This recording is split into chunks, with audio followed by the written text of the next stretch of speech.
Welcome, everyone, to the Irish Breakdown podcast. It is a Monday, so of course it is Notre Dame Recruiting Hour.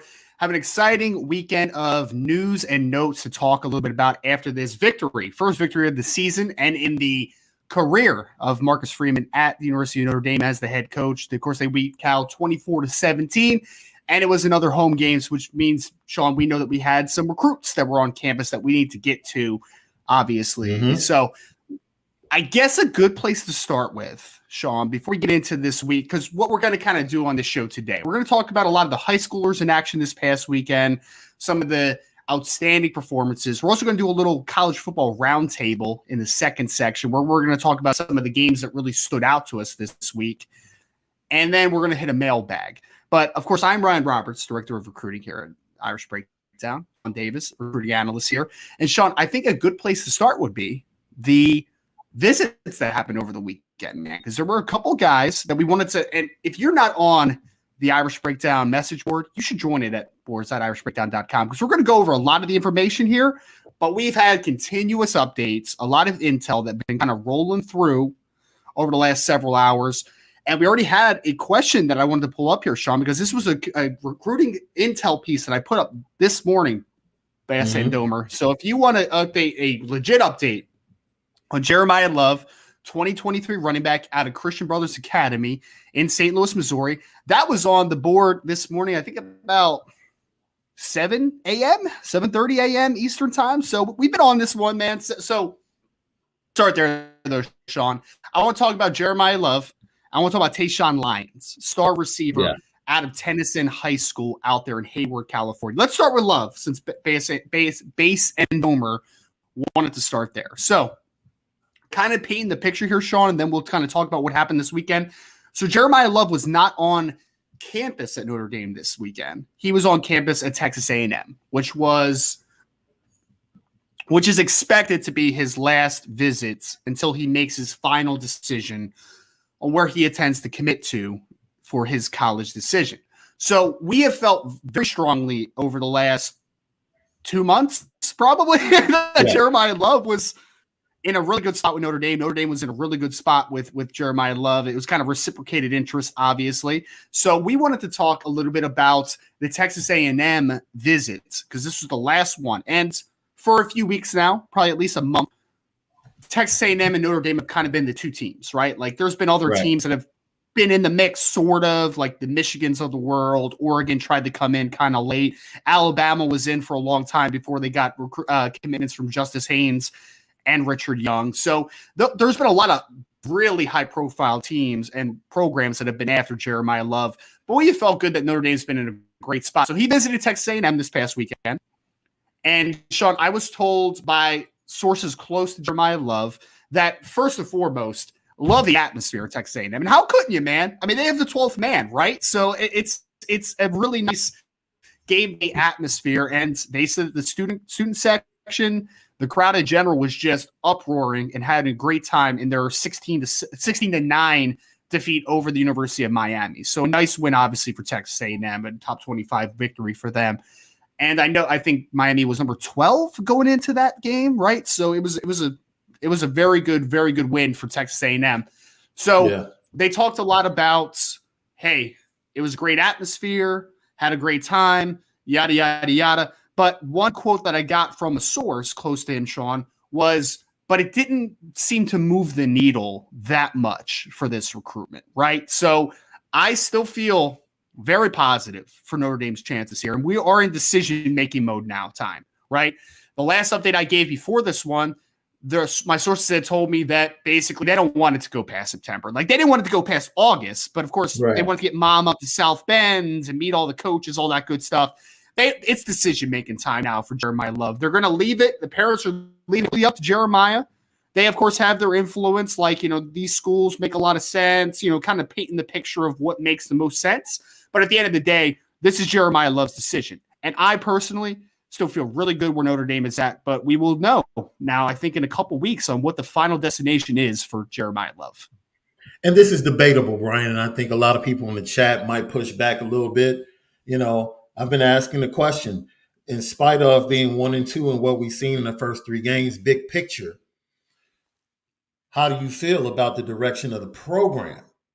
right? Being realistic about the situation that this coaching staff led by Marcus Freeman really took over.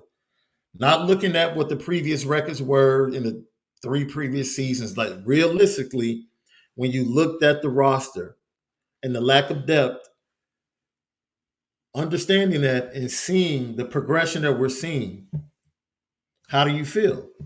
And then you look at Jimbo losing at home to App State.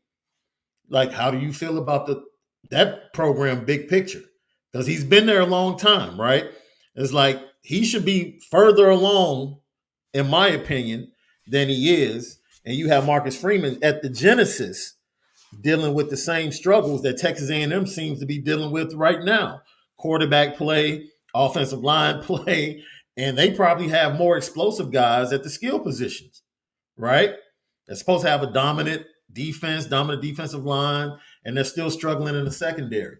So my point is, if Jeremiah Love takes a step back and he's being honest, the trip probably didn't blow him away to the point where it pushed the needle. Because, you're honestly saying, look, this is the beginning. This is the foundation. I know that. I love this place, right? I have my guys, my fellow St. Louis guys. There's a track record there for me to be comfortable coming there because I know these guys. Christian Gray's going. Jeremiah McClellan and Ryan Wingo might be coming next year. So now you start to build something that Jeremiah Love feels closer to in the family atmosphere, where it's pretty much business-like at Texas A&M with the NIL and all of that. So now you get into a place where, a close-knit family, a guy that's really close to his family, and it was important for his family to get to these campuses before he made a decision. Just looking at the makeup of the young man, I tend to lean toward what we've been feeling, that Notre Dame is in a great position. And I totally agree with you, and it was going to, in my opinion, it was going to take Texas A&M knocking it out of the park this weekend. And if they didn't do that, then eventually I see him joining our class in 23. I really do.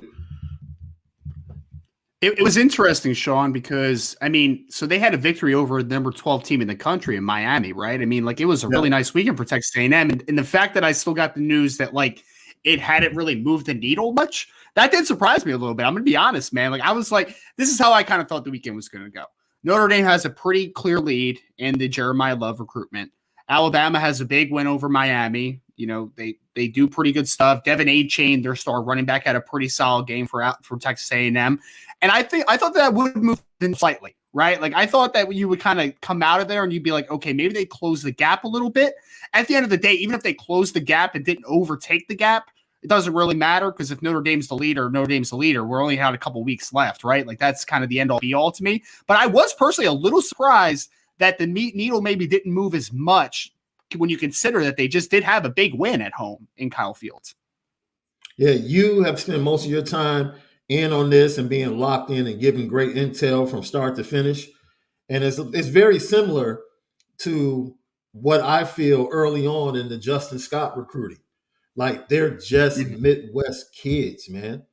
Really, nothing is going to really move the needle for them when it comes to them, the family-oriented kids that they are, proximity, wanting to be close to family, wanting their families to be able to come and see the games.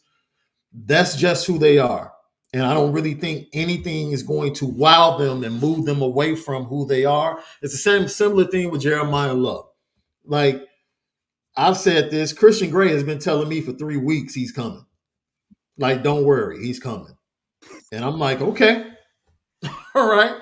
But that was just the feel. And I think, as shocking as it might be, you think big time, prime time football game down in Texas, full stadium, 2 top 25 teams, the vibe would be crazy. But then you think about it, that's a totally different, Texas is totally different. It's totally different. And a kid from down south might walk into that same game and feel like, wow. And then Jeremiah, who's just a true Midwest kid, is like, I had fun. It was nice, but, And like you said, A-Chain having a great game. They're running back. And, the running backs that they put into the NFL out of that program, you see why it's attractive. Like, it's no doubt as to why it's attractive, And Alabama would have been attractive if they didn't get the two guys they got, right?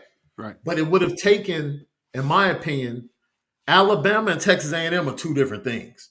Like, if Alabama wants you, that's totally different than Texas A&M and Notre Dame and pulling me from the Midwest. That's totally different. So I think for me, that's the difference, that there isn't that big wow opportunity there to take him out of who he is and what he ultimately really wants to do.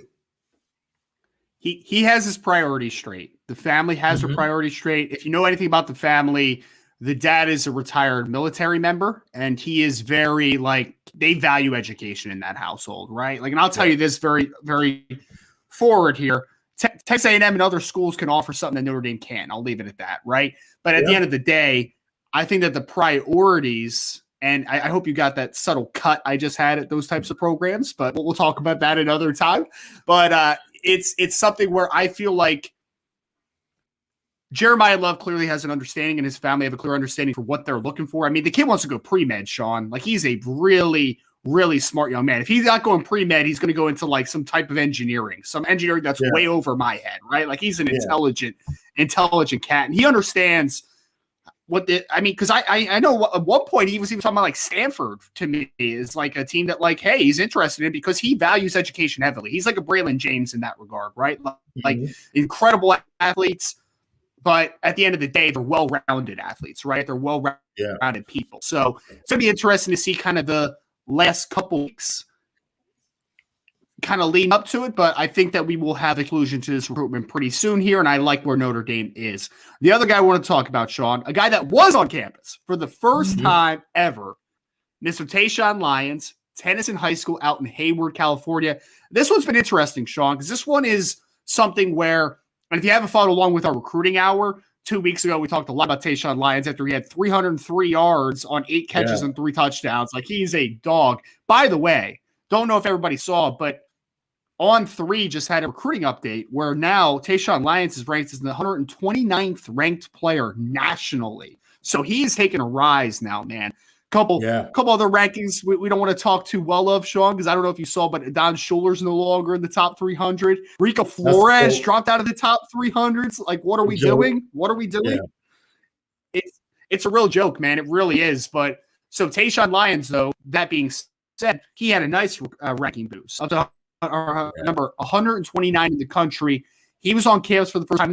This is interesting one because he has really been trending in the right direction, right? And with Notre Dame speaking, Notre Dame has been kind of assumed, I don't know if I call him the leader, but trending towards leader for a while because they haven't been in on Lyons for they've been talking to Lyons, they haven't been in on Lyons until a couple of months ago, right? So things are really trending in the right direction. Sean, I know from everything I've heard, he spent an extra day than what was originally anticipated. He was supposed to leave yesterday. He stayed until today. Again, we had that in the recruiting update last night in case anybody wants to sign up at boards.irishbreakdown.com because, we give you the intel a little bit ahead of time here. But so he stayed an extra day in South Bend that was not originally planned. And we'll have further updates on how the visit went in depth over the next few days. But I'll say this, by every account, went really, really well. And I think Notre Dame did everything they needed to do in this recruitment, in this visit. We're not 100% sure what the timeline is for making a decision, sometime during the season, but things are running very well in the direction of Taishan Lyons, who does not play in the. And I know there was a question on why haven't we talked about Lyons for a little bit longer? It's just, he doesn't play at a high level of competition out there in California, right? He dominates some lower level out there, and the question is, how will that translate? Well, I think it'll translate really well because he's a really dynamic athlete. Sean, I know that you've been able to talk to a couple guys that were on campus this past weekend as well. And I know Cam Williams is one that we'll talk about in a little bit that was on campus and all that stuff. Just kind of general speaking to the guys that were on campus, how do you feel that we should feel about Taishan Lyons and Notre Dame leaving? I said I had a pretty good conversation, but obviously you have a couple different sources than I have. Yeah, they really didn't have in-depth conversation with him. It was a meet, greet, what's up?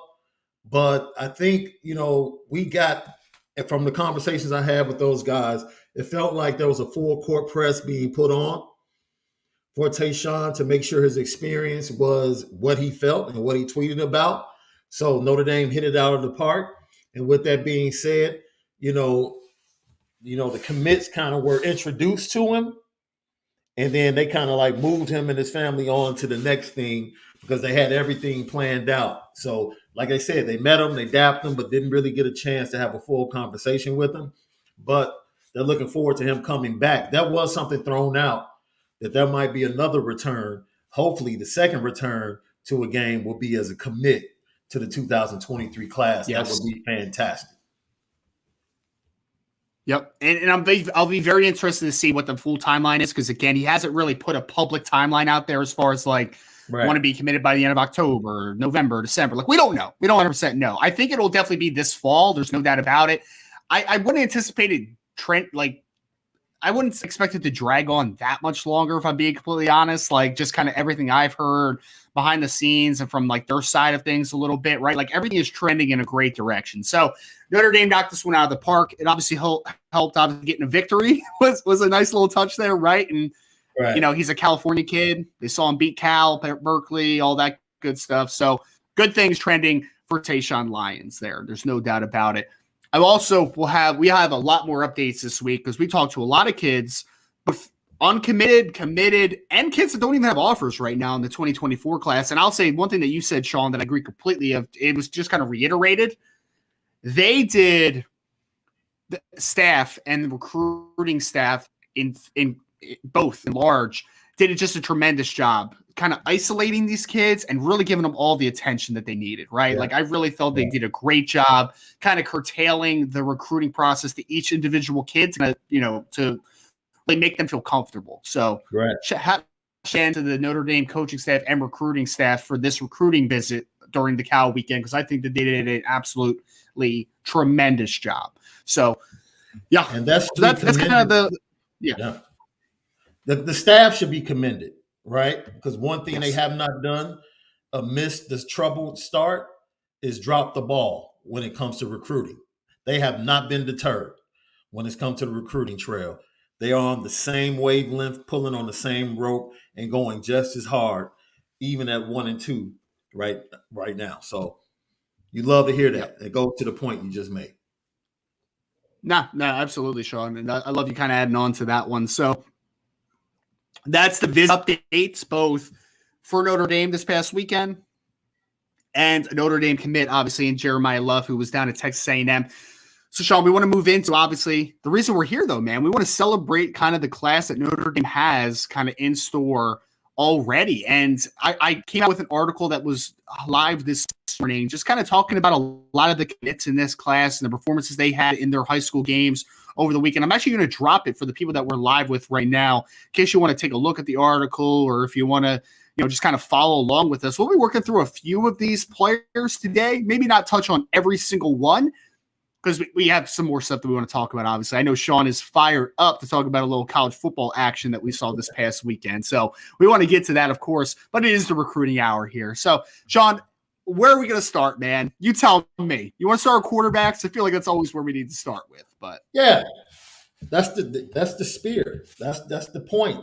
That's what makes the first contact on the target and on the bullseye. Always start with the quarterbacks. That's it, man. And of course, everyone is really excited about CJ Carr, the 2024 class out of Saline High School in Michigan.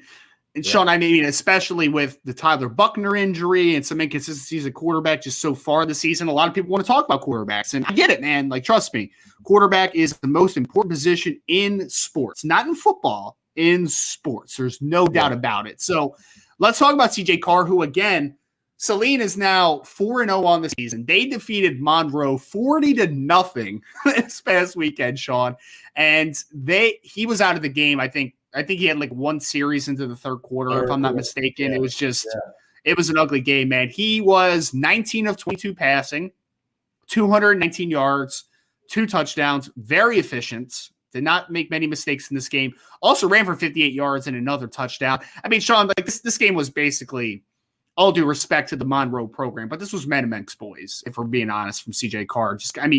He basically could do no wrong in this first game, in this past game against Monroe. Yeah, you probably won't see this team tested until like a rivalry game late in the season and then going into the Michigan State playoffs. And then you'll get to see him against really good competition. But we expected this. He's continued to just settle into the season. His leadership, his moxie, his arm, he has a beautiful deep ball. He just has a beautiful deep ball. You love to see that, especially with the guys coming in at the wide receiver position in the 23 class with, being able to possibly add Taishan Lyons. Hey, that's some weapons to walk into if you're CJ Carr, and you have to feel really good about that. So, look, you're going to continue to see him progress and get better. And I'm scared to see what he's going to do his senior season if he actually goes back. Like, if he doesn't reclassify, he might break all types of records in that state next season. The kid is good. He's that good. Like, when he signed, I think from a standpoint, we were kind of shocked when he committed that early, and it caught us off guard. We really hadn't dug in on him as a quarterback or watched as much film. But the more film we watch and seeing him play the game, you understand why Tommy Rees and the staff felt the way they felt to be comfortable enough to say, you know what, we're going to take this kid right now this early in the process. So it's just further confirmation. Yeah, it really is, man. You know what's interesting? We've talked about this before, but you're going to have 3 straight recruiting classes in the state of Michigan, 2023, 2024, and 2025, that all have potential to have 5-star quarterbacks at the end of it, man. Like, we talked about Dante Moore in nauseum, obviously, with what Notre Dame's early standing was. Talked about CJ Carr in nauseum because of where Notre Dame's standing is, right? And Bryce Underwood's the next guy up in that state, man. And he's ranked number 1 in the class overall right now. So the state of Michigan's put out some quarterbacks in these last 3 cycles, man. Some excellent quarterbacks. Yeah. And it's funny because Michigan, the University of Michigan, is actually coming to Illinois to get their quarterbacks. They have like 2 on the roster right now. So it's just amazing. It's just amazing to see the state of Michigan developing these great quarterbacks. And the Underwood kid, he might end up being the best. He's real, man. Out of all of them, like, you watch him winning a championship as a true freshman, and it's like, yo, he has 3 more years to develop. This is crazy. And if he grows if he gets any taller, that's just going to make him better. And he's already like 6'3", man. Like, he's a big kid already, That's crazy. That's my point. Like, yo, if he actually grows and becomes like that Trevor Lawrence type, 6'5", 6'6", big stocky kid that can move like that with that arm, it's scary. It's absolutely scary how good he can be. Here's a take. And again, like, we have no idea where the standing is going to be with Notre Dame and Bryce Underwood. Like, nobody knows right now. Every team is going to be after that kid, like every single one, because he's a really good student on top of being 6'3", 205, and the special player that he is already. I mean, Sean, I don't think it's hyperbolic to say, man, that like he is probably the most God-given talent of those 3, pretty substantially, in my opinion. Like, that kid's special, man. Special. Yeah, absolutely. And the Notre Dame got in on him early. They offered him early, like, yo. Which Notre Dame doesn't do too often, man. He was a freshman when they offered him. So, like, they got in early with Bryce Underwood. So, it'll be interesting. For the 3rd straight cycle, we're going to be talking about Notre Dame and a Michigan quarterback. It's going to happen. It's going to happen a lot. I don't know what the standing will be. I don't know what the end result will be. I don't even know where it is right now, if I'm being completely honest. But very talented quarterbacks that the state of Michigan is starting to put out here. So, yeah, it's going to be interesting to see. Sean, I know you wanted to talk a little bit about. Before we start the show, Sean's like, "Hey, man, when we get to Jade Lamarr, Lake Steve's running back, and we get to Mr. Dylan Edwards, running back out of Derby High School in Kansas, but also going to play slot receiver, more gadget type at Notre Dame, I want to talk about these guys." So, Sean, I guess I'll highlight what they did this past season, and then I'll let you go off, my friend. I'll let you go off. So, Jade Lamarr, in his second game back from injury, he had 5 touchdowns the first game. 5 more scores by halftime in Lake Stevens' 63-21 victory over Federal Way. They were winning 42-7 at halftime, and Lamar had 5 touchdowns total. And, of course, Dylan Edwards continues to put an absolute show out of Derby, Kansas. So he had 185 yards on 19 carries, 4 touchdowns. And he also had a 92-yard touchdown return for a touchdown. So, Sean, I'll give you the floor, man. A couple dynamic athletes coming to Notre Dame next year. The reason I wanted to bring this up is because all I've heard from others that cover the team after a win is how depleted this roster is when it comes to playmakers and speed, right? And big picture, I continue to preach, there's help on the way. Like, there's hope. Like, relax. This season will be in its own bubble. But I promise you, you'll be pleasantly happy and pleased with the next 2 years. And then I get film this weekend of both of these guys just doing Clark Kent going into the phone booth, coming out type stuff. Like, what are we doing? Like, minute left in the game, fourth quarter, everybody in the stadium knows you're getting the ball and you're just okay. And if you haven't seen this winning touchdown by Dylan Edwards, there is something given to young men, because usually when you try to cut or turn a corner, some people have to take like maybe a quarter step or really a half step to like, and then decelerate just a little bit and then accelerate. This kid turns a corner and cuts like same speed. And I'm like, this is ridiculous. Like, this is special. Like, please understand what's coming to South Bend soon in 2023. This is different. This is special. And if you are worried about playmakers on this roster, you don't have to worry about that. They're on the way. And then Jade Lamarr, like, you know what? Guys trying to hit me in my knees. I won't just jump over them. I'm going to go ahead and do a flip. I'm going to do it this style. That was the most ridiculous jump I've ever seen, man, because he literally flipped and almost like landed on his butt. I'm like, what the heck did I just watch, man? And nobody talks about him. Nobody talks about him because, again, it's like Jeremiah Love's special. Sure, Jeremiah Love is special, and I hope Notre Dame gets 100%. Top 100 player, top 50 player maybe potentially at the end of the day. But Jayden Lamar can play too, man. Like, he's got 10 touchdowns in 2 weeks for Lake Stevens. Like, he's a good football player, man. Good football player. And once again, Dylan Edwards is just he's different, unreal. Man. These are 2 touched by God athletes. Like, because everybody can't do what they do. Like, you can't do that. Only special ones can do that. And you've been saying we need those type of guys at Notre Dame. Well, guess what? This staff went out and got them. Right? Yep. So, we're happy to talk recruiting with you each and every Monday. And we get geeked every time we see film come out Friday night. Like, oh, this is what we get to talk about Monday? Okay, mark that down. And it's going to keep happening for the next 6 to 7 weeks, well into November, Ryan. Like, they give us so much hope as a fan base and so much content to talk about because they're absolutely amazing athletes.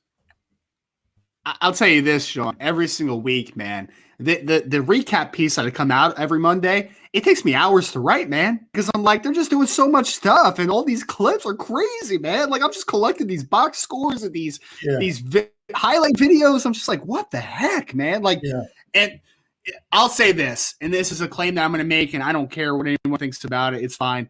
If Dylan Edwards is not returning punts or kicks as a freshman at Notre Dame, then it's malpractice. It's malpractice, man. Like, you got to get that skill set on the field. I'm not saying he's going to come in day one and be an offensive juggernaut, right? And be the starting slot receiver and being this explosive player. But like, you got to get him on the field, man. He is too dynamic of an athlete not to be on the field. Get him on the field. Has to be. And as someone just said in the chat, we get Jadarian back next year too. Like That's very true. It's very talent true. won't talent won't be the problem on this roster next year. Speed won't be the problem. And just hold Yep. fast and deal with this season in a bubble with context and understand that big picture, the direction of everything is all good. It's really good. And if you need to watch high Yeah. school football every Friday to feel that way, then by all means go right ahead. Because if you watch the commits of 2023, you're going to get very excited before you see Notre Dame play on Saturday. Yeah, I mean, I'm so excited, Sean, because I keep thinking about the future of the skill position, and it's like next year you could have Chris Tyree back, who's a 4.3 something athlete. You have Audric Estime, who's not the fastest, but like he's just a battering ram, right? Like he's a thundering runner. But then you got guys like Jadarian Price coming back from injury, who was going to play a ton of football before he got hurt. He's a dynamic weapon. Jabron Payne hopefully is back full from his recurring issues of injuries over the last couple of years because he can scoot a little bit too. And then you got Jade Lamarr, who's been timed at 4.46 in the 40-yard dash, and potentially Jeremiah Love, who is another 4.4 something athlete. And then, hey, Dylan Edwards might be in the backfield at times too. That's a 4.3 type athlete. So the next few years, Notre Dame's got some athletes at the running back position, man. They got some athletes. So they have to use them, right? They have to, but they can run. You're absolutely right. It's malpractice if you don't use them. It is. At this point, it's malpractice. Get the kids out there, let them play, let them make a difference. Yo, when you know you have those, you watch film all the time, Ryan, all the time. Mm-hmm. When you have that much talent and speed on the field, I doubt very seriously that you're going to see that many 8-9 in the box with that much speed on the field. It's hard, man. It's hard. I mean, we'll talk about malpractice. It's malpractice putting so many guys in one-on-one coverage against that type of speed outside, man. Like it's malpractice, right? Like Notre Dame's going to have that type of speed. Sean, I wanted to move on to another pass catcher because I saw you have a tweet, my friend, this past weekend about Cam Williams, who is out of Glenbard South, 2024 wide receiver, first 2024 that we're talking about outside of CJ Carr so far in this podcast. So they beat Streamwood 49-20 to move to 4-0 on the season. Cam Williams, just a subtle 5 catches for 108 yards and a touchdown. Man, that is 4 straight 100-yard games to start the season. I saw you had a tweet that said, like, yo, I know there's a lot of good pass catchers, but, like, I don't know if there's anybody better than Cam Williams, man. Like, he's pretty special. Like, we talk about what Braylon James, Greathouse, and Rico are doing, and you wrote a great piece last week just talking about the film on Rico this year as opposed to the previous season and how much more explosive he is. Look, man, Cam Williams might be having the best season out of all four, shall I say. Like, really. And you see the same difference in explosion out of him this year with the average. I think before that game, I wrote a piece about his visit and what he was looking to do as a commit coming down to Notre Dame this weekend. 27 yards per reception, close to 140 yards a game, already 7 touchdowns, receiving and running. He hurt those averages this weekend, though, Sean. He averaged a little over 20 yards a catch. Yeah. You're right. And he is just at peace because his team has played much better than what they thought they would play early in the season. They knew they had a good young team, but they thought they would really peak later in the year going into the playoffs. But they have been on a roll. His quarterback, Mr. Champagne, is just like, man, getting looks, D1 looks right now. And when you have a quarterback and you have a dangerous weapon like that, like the kid still has one more year to get better before he heads down to South Bend. So, yeah, I had to ask, like who's having a better season? Not who's better right now as a prospect, but like who is having a better season at that position than the 2024 commit? I don't know if you can honestly say anyone. Maybe Rico from like the first game. has kind of Right. dominated for his team. You know, Jaden didn't start off Yes. well week one. Braylon they've been so much better than everybody that, you know, he hasn't really gone out and dominated, in my opinion, like Cam and like Rico. But there it is. I had one person say Rico that responded under that tweet you talked about. They said Rico's had the best season. Yeah. He's got Rico's having a great season, man. Like, he has a good argument for it. They actually won he's out of Folsom High School in California. They beat Pittsburgh this past weekend in a nice matchup. They won 23-15. Did not get a final stat line for Rico for that game, Sean, but I mean, he continues to do his thing, man. Folsom's kind of on a nice little roll up to 3-1 on the season. You mentioned Braylon James. They didn't have a great game, Stony Point, this past week. They played Vandergrift and actually lost 41-13, and they limited Braylon's impact in that game. So not the best game for Braylon James this past week, but we know he'll get things on course here pretty soon. But like you said, Rico has maybe been the most impressive. That's why it was just absolutely absurd that on 3 dropped him out of the top 300, man. I'm like, what are we doing, man? What are you actually doing? Like, it doesn't make any dang sense that you drop Rico for what he's done this season. And Sean, a nice little preview for next week. Folsom is going to be playing De La Salle. So we'll see Rico against Cooper Flanagan in that game as well. That's his showcase. That's Rico's showcase, that game right there. If he comes out and puts in work like he's always doing, I think he gets reconsideration to get back up there in the rankings. There's no way that you face a national team like that that's ranked in the top 25 and you go out there and dominate. People, they're paying attention. Mm-hmm. And Cooper Flanagan had another nice game too, Sean. He had a 47-yard touchdown in their victory this past weekend. The De La Salle had played Cathedral Catholic, beat them 28-20. He had a 47-yard touchdown. He also had a sack on defense as well. I keep coming back to this, man.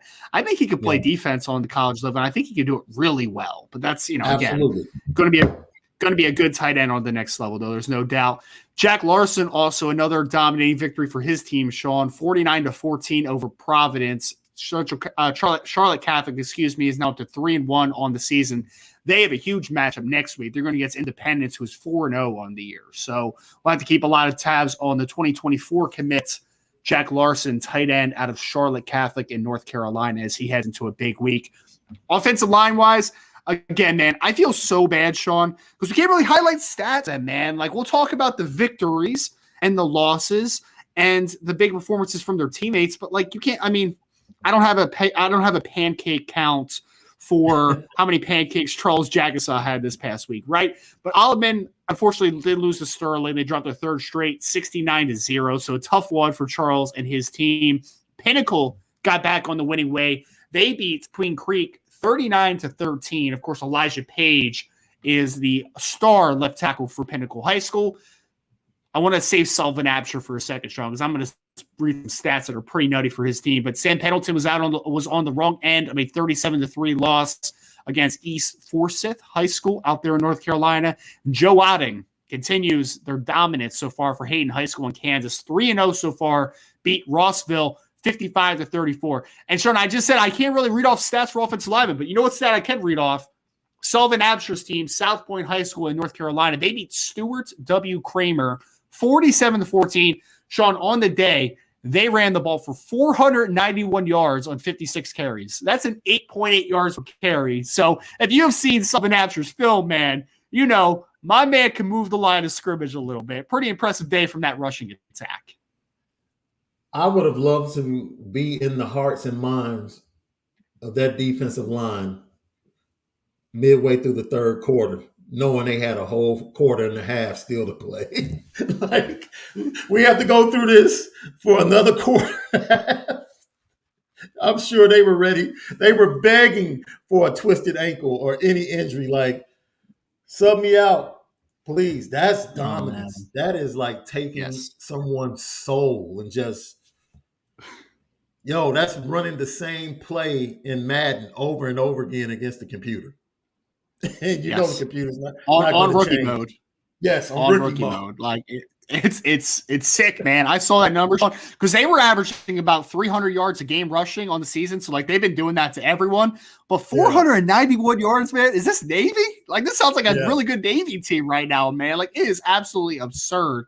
So haven't gotten the film on Sullivan Absher so far this season, man. But like sounds like he's dominating a little bit. Sounds like he's doing pretty well. So. All right, so let's move over to the defensive side of the football, Sean. So I'm glad we got a little bit of offensive line love there. Also, Peter Jones, Malvern Prep continue their winning ways. Almost skipped over Peter Jones, 2024 commit. They beat Imhotep Charter 17-13. They have a massive matchup this week. They're going to go against Roman Catholic, who is also undefeated, 4-0 in the season. If you're not familiar with Roman Catholic, that's where Will Fuller went to high school.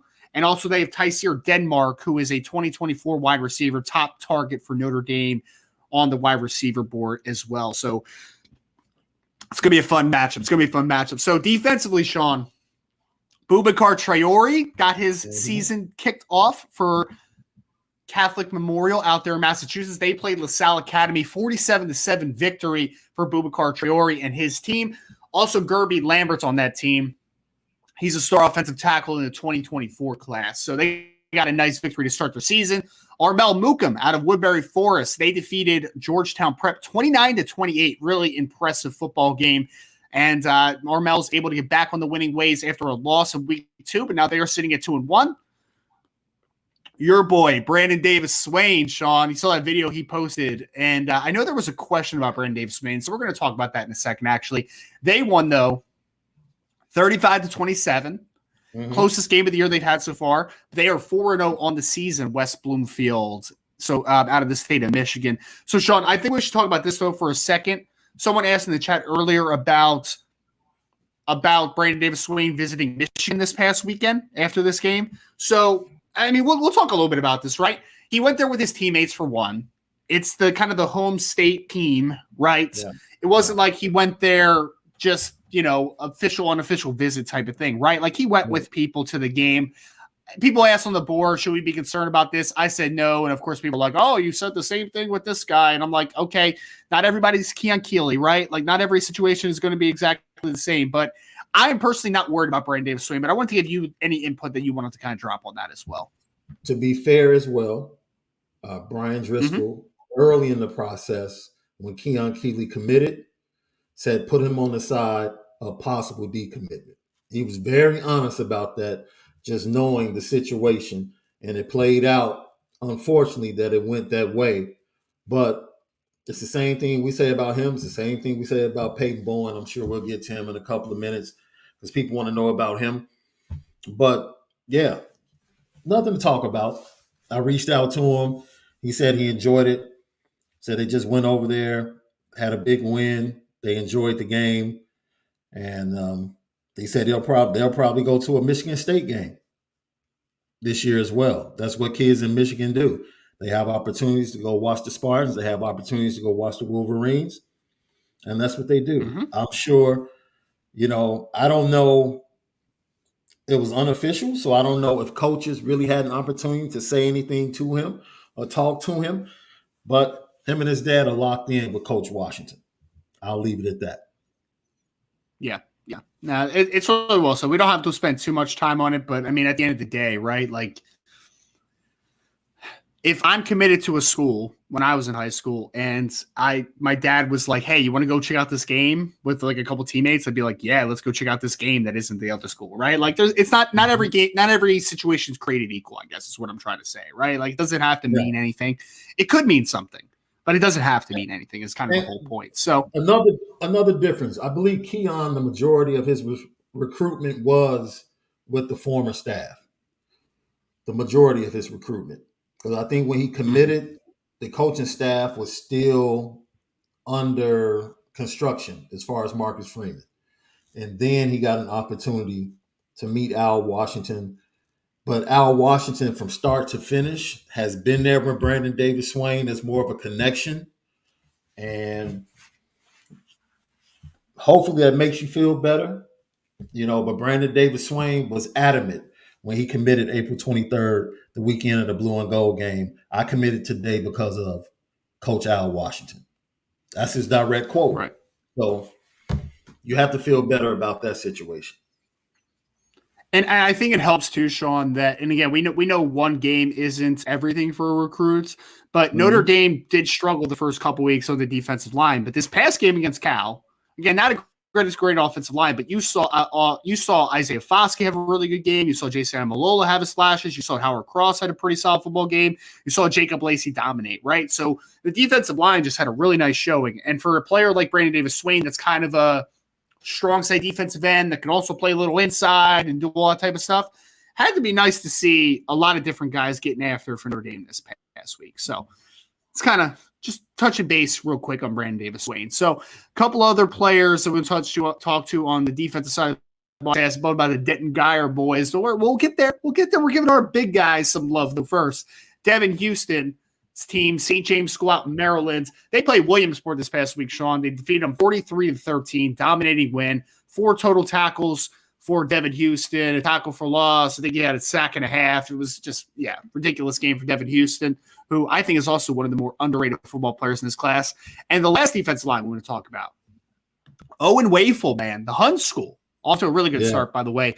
42-7 victory over Brunswick School. They are 3-0 on the season so far. And they've won every game like 40-something to single digits basically at this point. He had 4 tackles, a tackle for loss. Also had a carry as a fullback. So I don't know if you've seen any of the film on Owen Wafel at the fullback position, but he messes some people up, man. He does a pretty nice job. So pretty fun player to watch. But again, defensive line class, we talked about the Keon Keeley decommit, but there's still some really good defensive linemen coming to school to play at Notre Dame this week. Of course, Brendan Vernon was on a bye week this week as well. Just a quick note out of Mentor High School. Yo, those defensive linemen love the opportunity to get on the offensive side of the ball.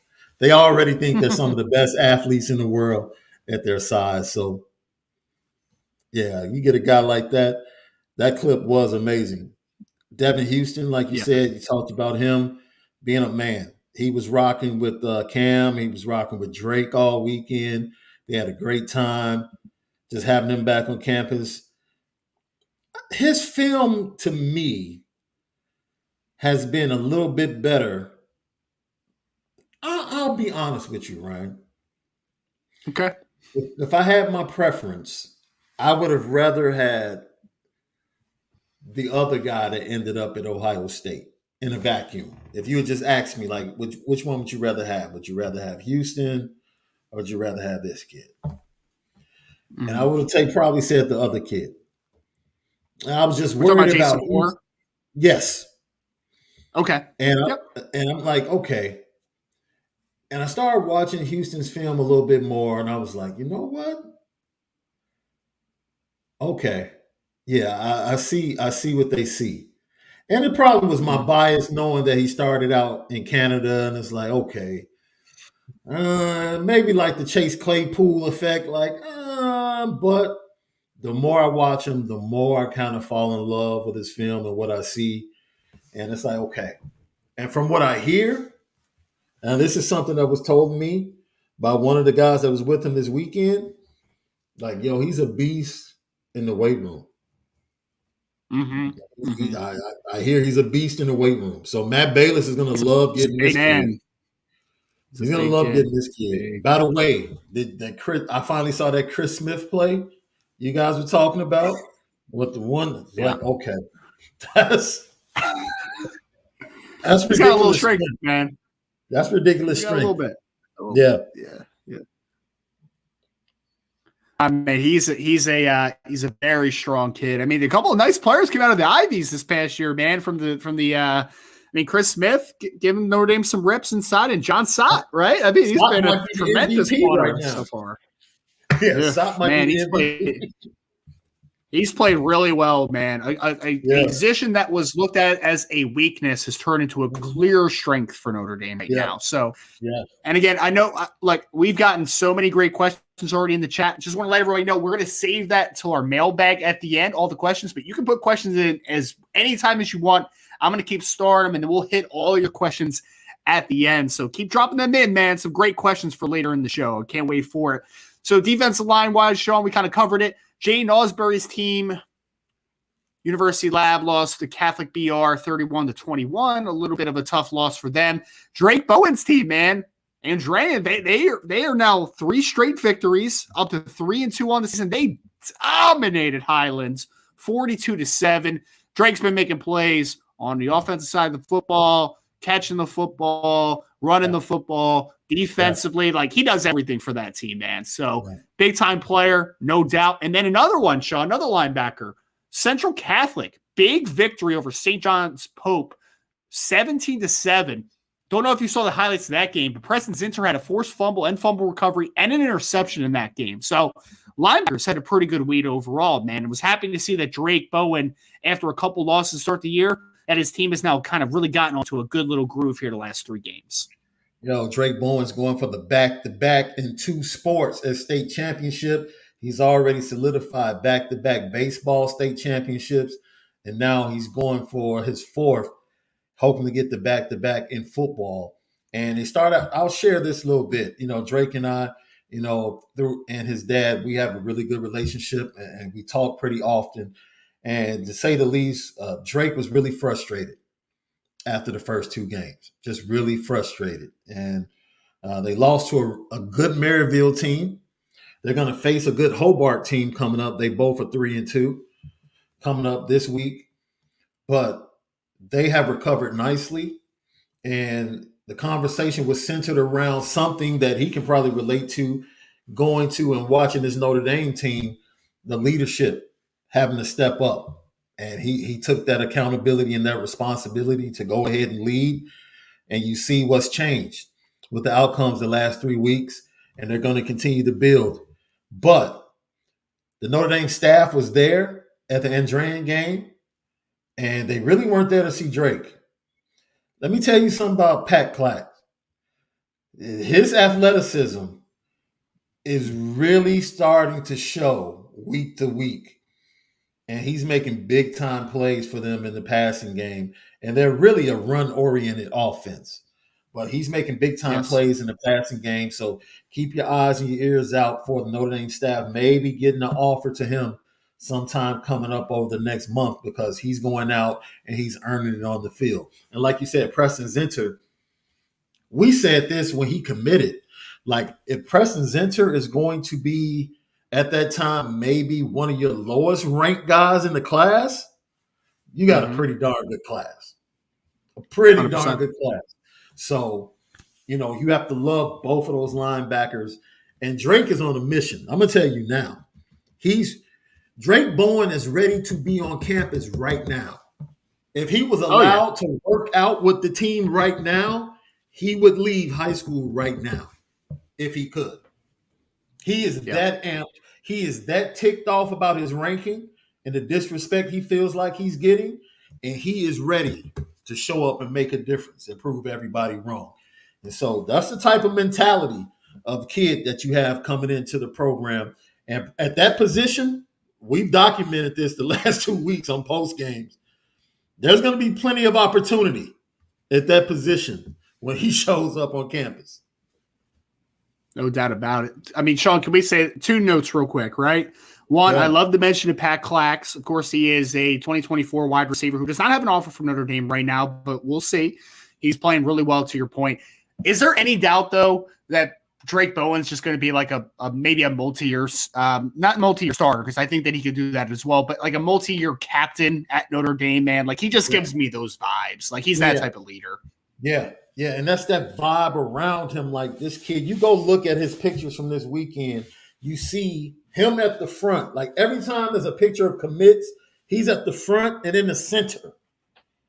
Yes. Like, he's the leader. And then you go and you see how much love he gets from the fan base. I see pictures of fans, their kids wanting to take a picture with Drake Bowen, like 4, 5, 6-year-olds. And then the next day, I see him taking a picture with another young man at church. It's like, this is who you're getting. Someone that is going to be all-encompassing of the full community of Notre Dame and be much bigger than Notre Dame on the football field. He's going to be an ambassador for the entire university. He's going to be a great asset. And like you said, more than likely he'll wear that C on his shoulder multiple times before he leaves Notre Dame. Sean, I'm not going to lie. Over the weekend, I was contemplating writing an article where I just kind of gush about my feelings over Drake Bowen and just his leadership and his importance a part of this recruiting class, man, because he is just leading by example, and he is just like, man, I don't even know how to quantify it, man. Like, even through the adversity, he just is he's the beacon, right? Like, he is the leader of this recruiting class, in my opinion. He believes so much that anytime someone decommits, he is confused. Like, he is literally confused. Like, I don't know what they don't understand. How can they not see this? How can they not see that this is the place to be? And when you have that type of belief from a kid and you get that transfusion into the locker room, that belief plus the talent. It's not like we're just getting a guy that believes that that's not talented. He's extremely talented, folks. He's extremely talented. So you have to feel really good. Like you said, he is, man, he's special. He's a special kid. Yeah. Yeah, I don't want to undersell his talent because, I mean, the kid is 220 plus pounds and a really good athlete, right? Like, he can move. So, yeah, agree with you completely there, Sean. So let's talk about the defensive backs a little bit here, and we'll kind of wrap up the recruiting talk. So Micah Bell's team, Kincaid School out of Texas, defeated Little Cypress Morrisville 23-6. Didn't do much in this game because they kind of dominate this game defensively. He had 10 carries for 59 yards on the ground. The Denton Geyer boys, they had another big win, Sean. I keep talking about this, man, but they went 23-6 over Prosper. And, I mean, honestly, man, they're off to an undefeated season. They look a little PO'd, if I'm being honest. Like, they look ready to try to go because they lost to Westlake 40-21 in the state championship. They look a little PO'd to me. Man, they look like they were coming because they didn't even have a good day offensively in this game, but the defense just came to play during this contest. So excited to see Peyton Bowen obviously is the mainstay in that unit there. 2023 commit to Notre Dame safety. 2024 targets Eli Bowen cornerback, and also Jackson Arnold obviously is committed to Oklahoma. Ryan Yates is committed to LSU currently as well in the defensive backfield. So very talented Denton Geyer crew. Irvington High School defeated Columbia, New Jersey action 40-0. Adon Schuler continues to be an enforcer on the back end and a good punt returner for the team as well. And then Ben Minich, a guy that, again, I feel like is very underrated in this class, won 31-7 over Princeton High School for Lakota West out of the state of Ohio. Him and Malik Hartford continue to be one of arguably the best safety tands in all of high school football. So it's another good class is the defensive backs coming to the school, Sean, in 2023. If I'm not mistaken, I believe Ben Minich was on campus on Saturday as well. I thought I saw him in the picture with Drake Bowen. Maybe I was wrong. Yeah, so he looks menacing. It's like, hey, everybody smiling, Ben. Smile. When I saw him in the picture, and I'm like, yo, look, people, Ryan Roberts does a great job of putting together this intel piece each and every Monday. Don't miss it, irishbreakdown.com. But as much as you enjoy reading, we feel much better being able to cover these kids. It's much more enjoyable for us to be able to watch, pull in the experience, and then convey it to you guys. I'm telling you, it is a joy to watch the players that Notre Dame has committed to the 2023 class and some of the guys that they're still trying to recruit to get into both classes. Yep. 100%, man. So that's going to kind of wrap up a little bit of recruiting talk. Apologize if there's any audio difficulties. Sounds like my audio has been kind of going in and out a little bit. So I apologize. And thank you all so much for just kind of sticking with me on this. So that is going to wrap up, though, this recruiting hour. Do not go anywhere because we're going to talk about college football in general moving up here and then also get into the mailbag. So if you want to keep knocking in some mailbag questions, we're going to keep starring these guys and we're going to get you a lot of great information here moving forward. But that's going to do it for this section of the recruiting hour on the Irish Breakdown podcast. All right, Sean, there were several games that we wanted to talk about this weekend in college football. The first one is USC absolutely dominated Fresno State. If you were on our show last Friday where we picked a few games, this was one where I think most of us got it wrong. I mean, me and Brian were the one picking, so I think both of us kind of said, like, hey, this is a game where we expect USC to eventually win pretty handily, and they did. They won 42-17. But I also expected Jake Haener in that Fresno State offense to do a lot better than what we saw in this game. I'll give USC a lot of credit. They've had some ups and downs on their defense over the first couple weeks, but they looked really good defensively in this game. They limited Haener, the wide receivers for Fresno State, and they dominated the affair, right? So, like, at the end of the day, I look at USC right now, and I thought USC was going to be a team that down the stretch of the season was going to be a really good team, right? Like, I thought they were going to kind of hit their stride. I thought early in the season, though, we would see a little bit of some hiccups and some transitional stuff and all that great stuff, right? But we have seen, Sean, so far, USC's look pretty good, but they absolutely dominated Fresno State, man. Like, this was never even much of a contest. I went into that game thinking that this might be closer than most people expect. And once the quarterback got hurt late in the second quarter, middle of the second quarter, then I knew Fresno State just wasn't going to have enough to stick with. Look, Caleb Williams and Jordan Addison, it's just going to be a really tough combination for the Pac-12 to defend the rest of this year. They are, you add in Williams and their other young guys. Like you said, I thought Fresno State would be able to put up more points, but I will say this. I am absolutely impressed with Gentry at linebacker for that team. He's a very, very talented, very, very talented linebacker. Does an amazing job from sideline to sideline. Ultimately, I still believe that they're a little light in the pants and lack a little depth along the defensive line. And the attrition of any football season means that injuries can't be escaped. Injuries are going to happen. People are going to get worn down.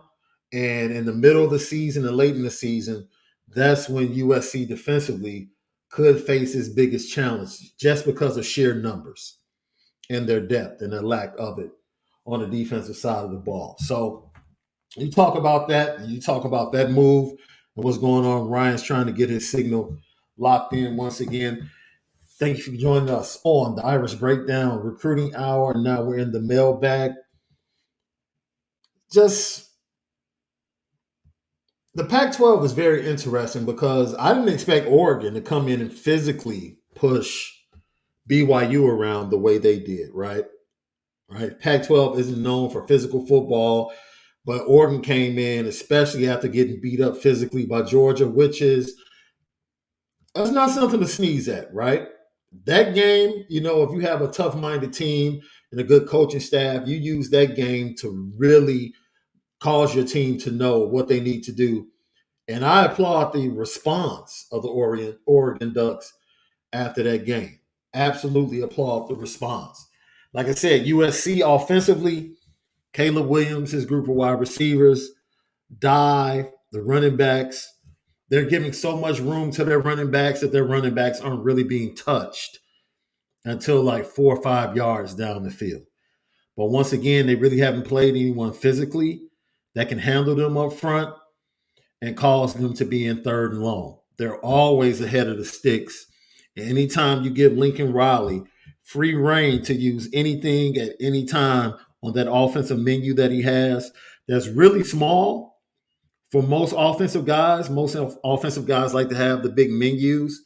And Lincoln Riley really just has like an index card of maybe 15 to 20 plays each week.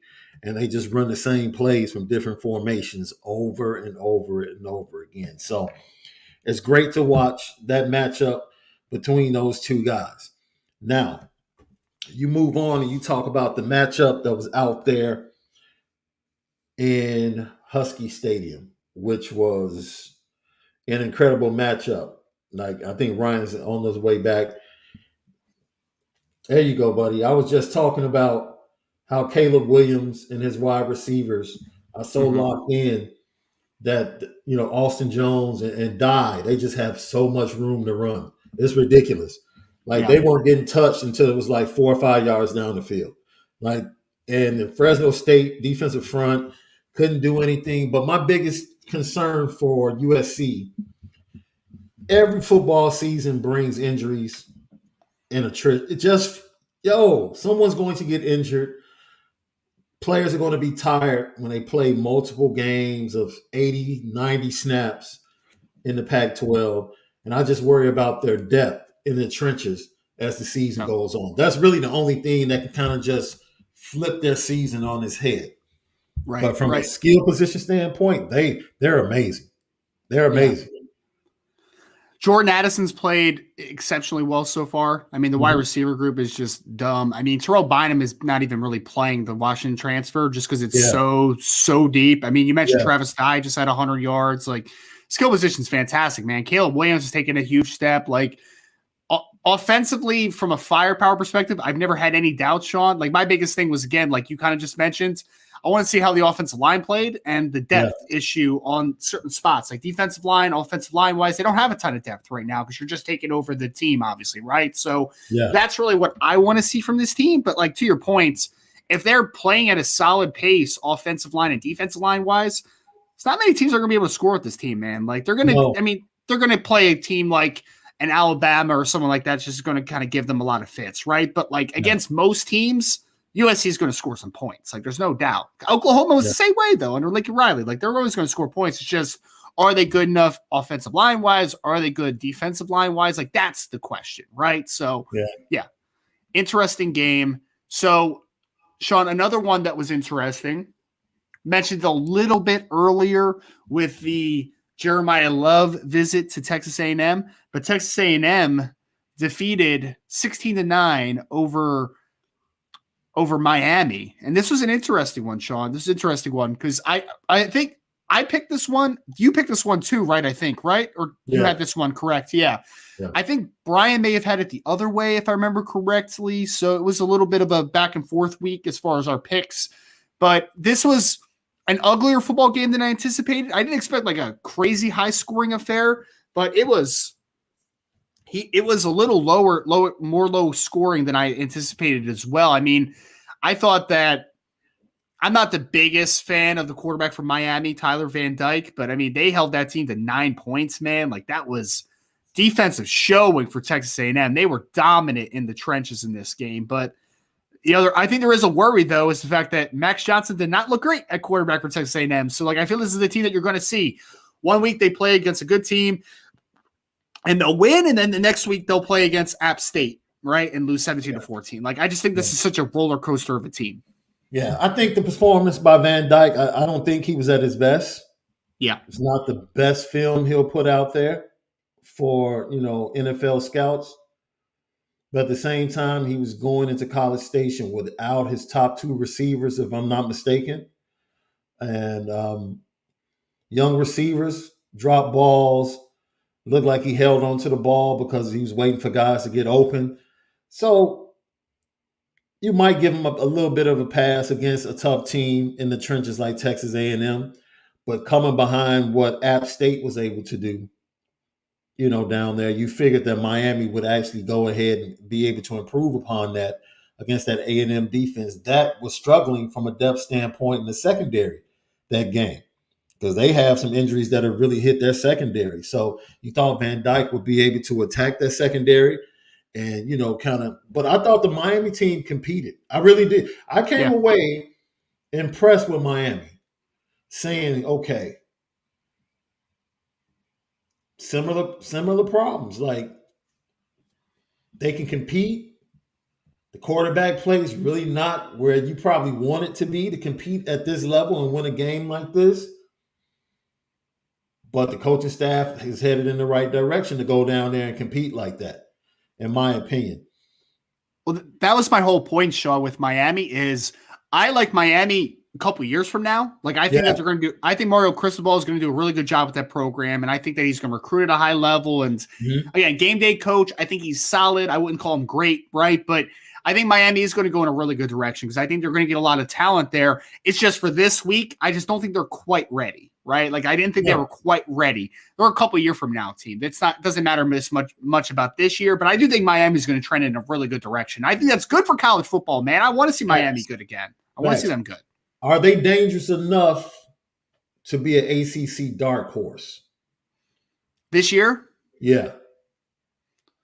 I think they'll compete with basically everybody in the ACC. I'm struggling, man. Like I'm having a tough time putting my finger on what I think Clemson is, man. Like I don't know what they are. Like I really don't. Because I can tell you exactly what they are with DJ at quarterback. Oh, I can tell you exactly what they are. Let me hear it. What do you think they are? Let me hear it. DJ's quarterbacking against a good team and a good defense.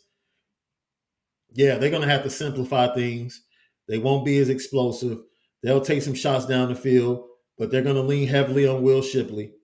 And, you know, if you go into the fourth quarter with him having to make plays, you got a pretty good shot to beat Clemson. That's just the way I feel. Because I'm waiting. I'm waiting for the Cade moment. You're ready for it? Yeah. I'm waiting for like DJ to struggle and Cade comes in the middle of a game like Trevor Lawrence did with Bryant. And it's like, okay, here's the transition and we're off and running. Like that's what we've seen. That's what we've seen. We saw it with Deshaun. You know, he came in the middle of that Florida State game his freshman year, showed who he was.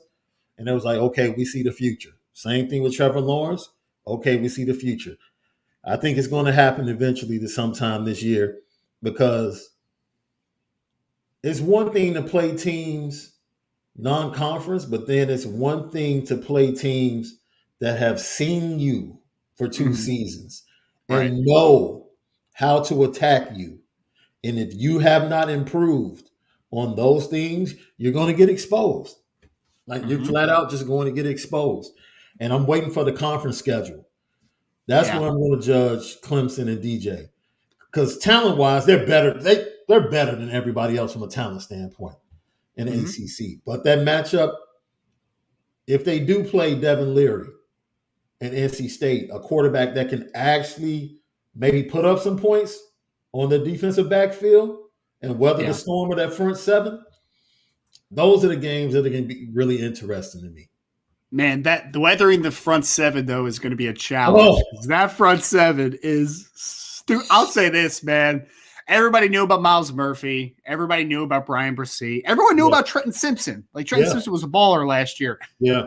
The Barrett Carter kid, number 0, and Jeremiah Trotter Jr. are starting to make some plays, man, and they are suffocating defensively. Like, because I don't think the defensive backs are great, to your point. Like, I don't think they are. It's just that front seven, though, man, is just so fast and physical. It's ridiculous. So, absolutely ridiculous. But that goes, you just said something. Yep. Their defensive backs aren't that great, but when you consistently play in front of that front seven, you can take chances. You can squat. There's so many different things you can do as a defensive back. You can anticipate. That makes you look so much better. And hopefully, as the defensive line of Notre Dame starts to ramp it up, the defensive backfield has already played really good this year. Yep. So they might even start to look even better as the defensive line tries to dominate, similar to what they did against Cal. But I agree with you. I agree wholeheartedly. That front seven is scary. Like I would be in the offensive room with the OC. Like, so we're running the ball 50 times this week, right?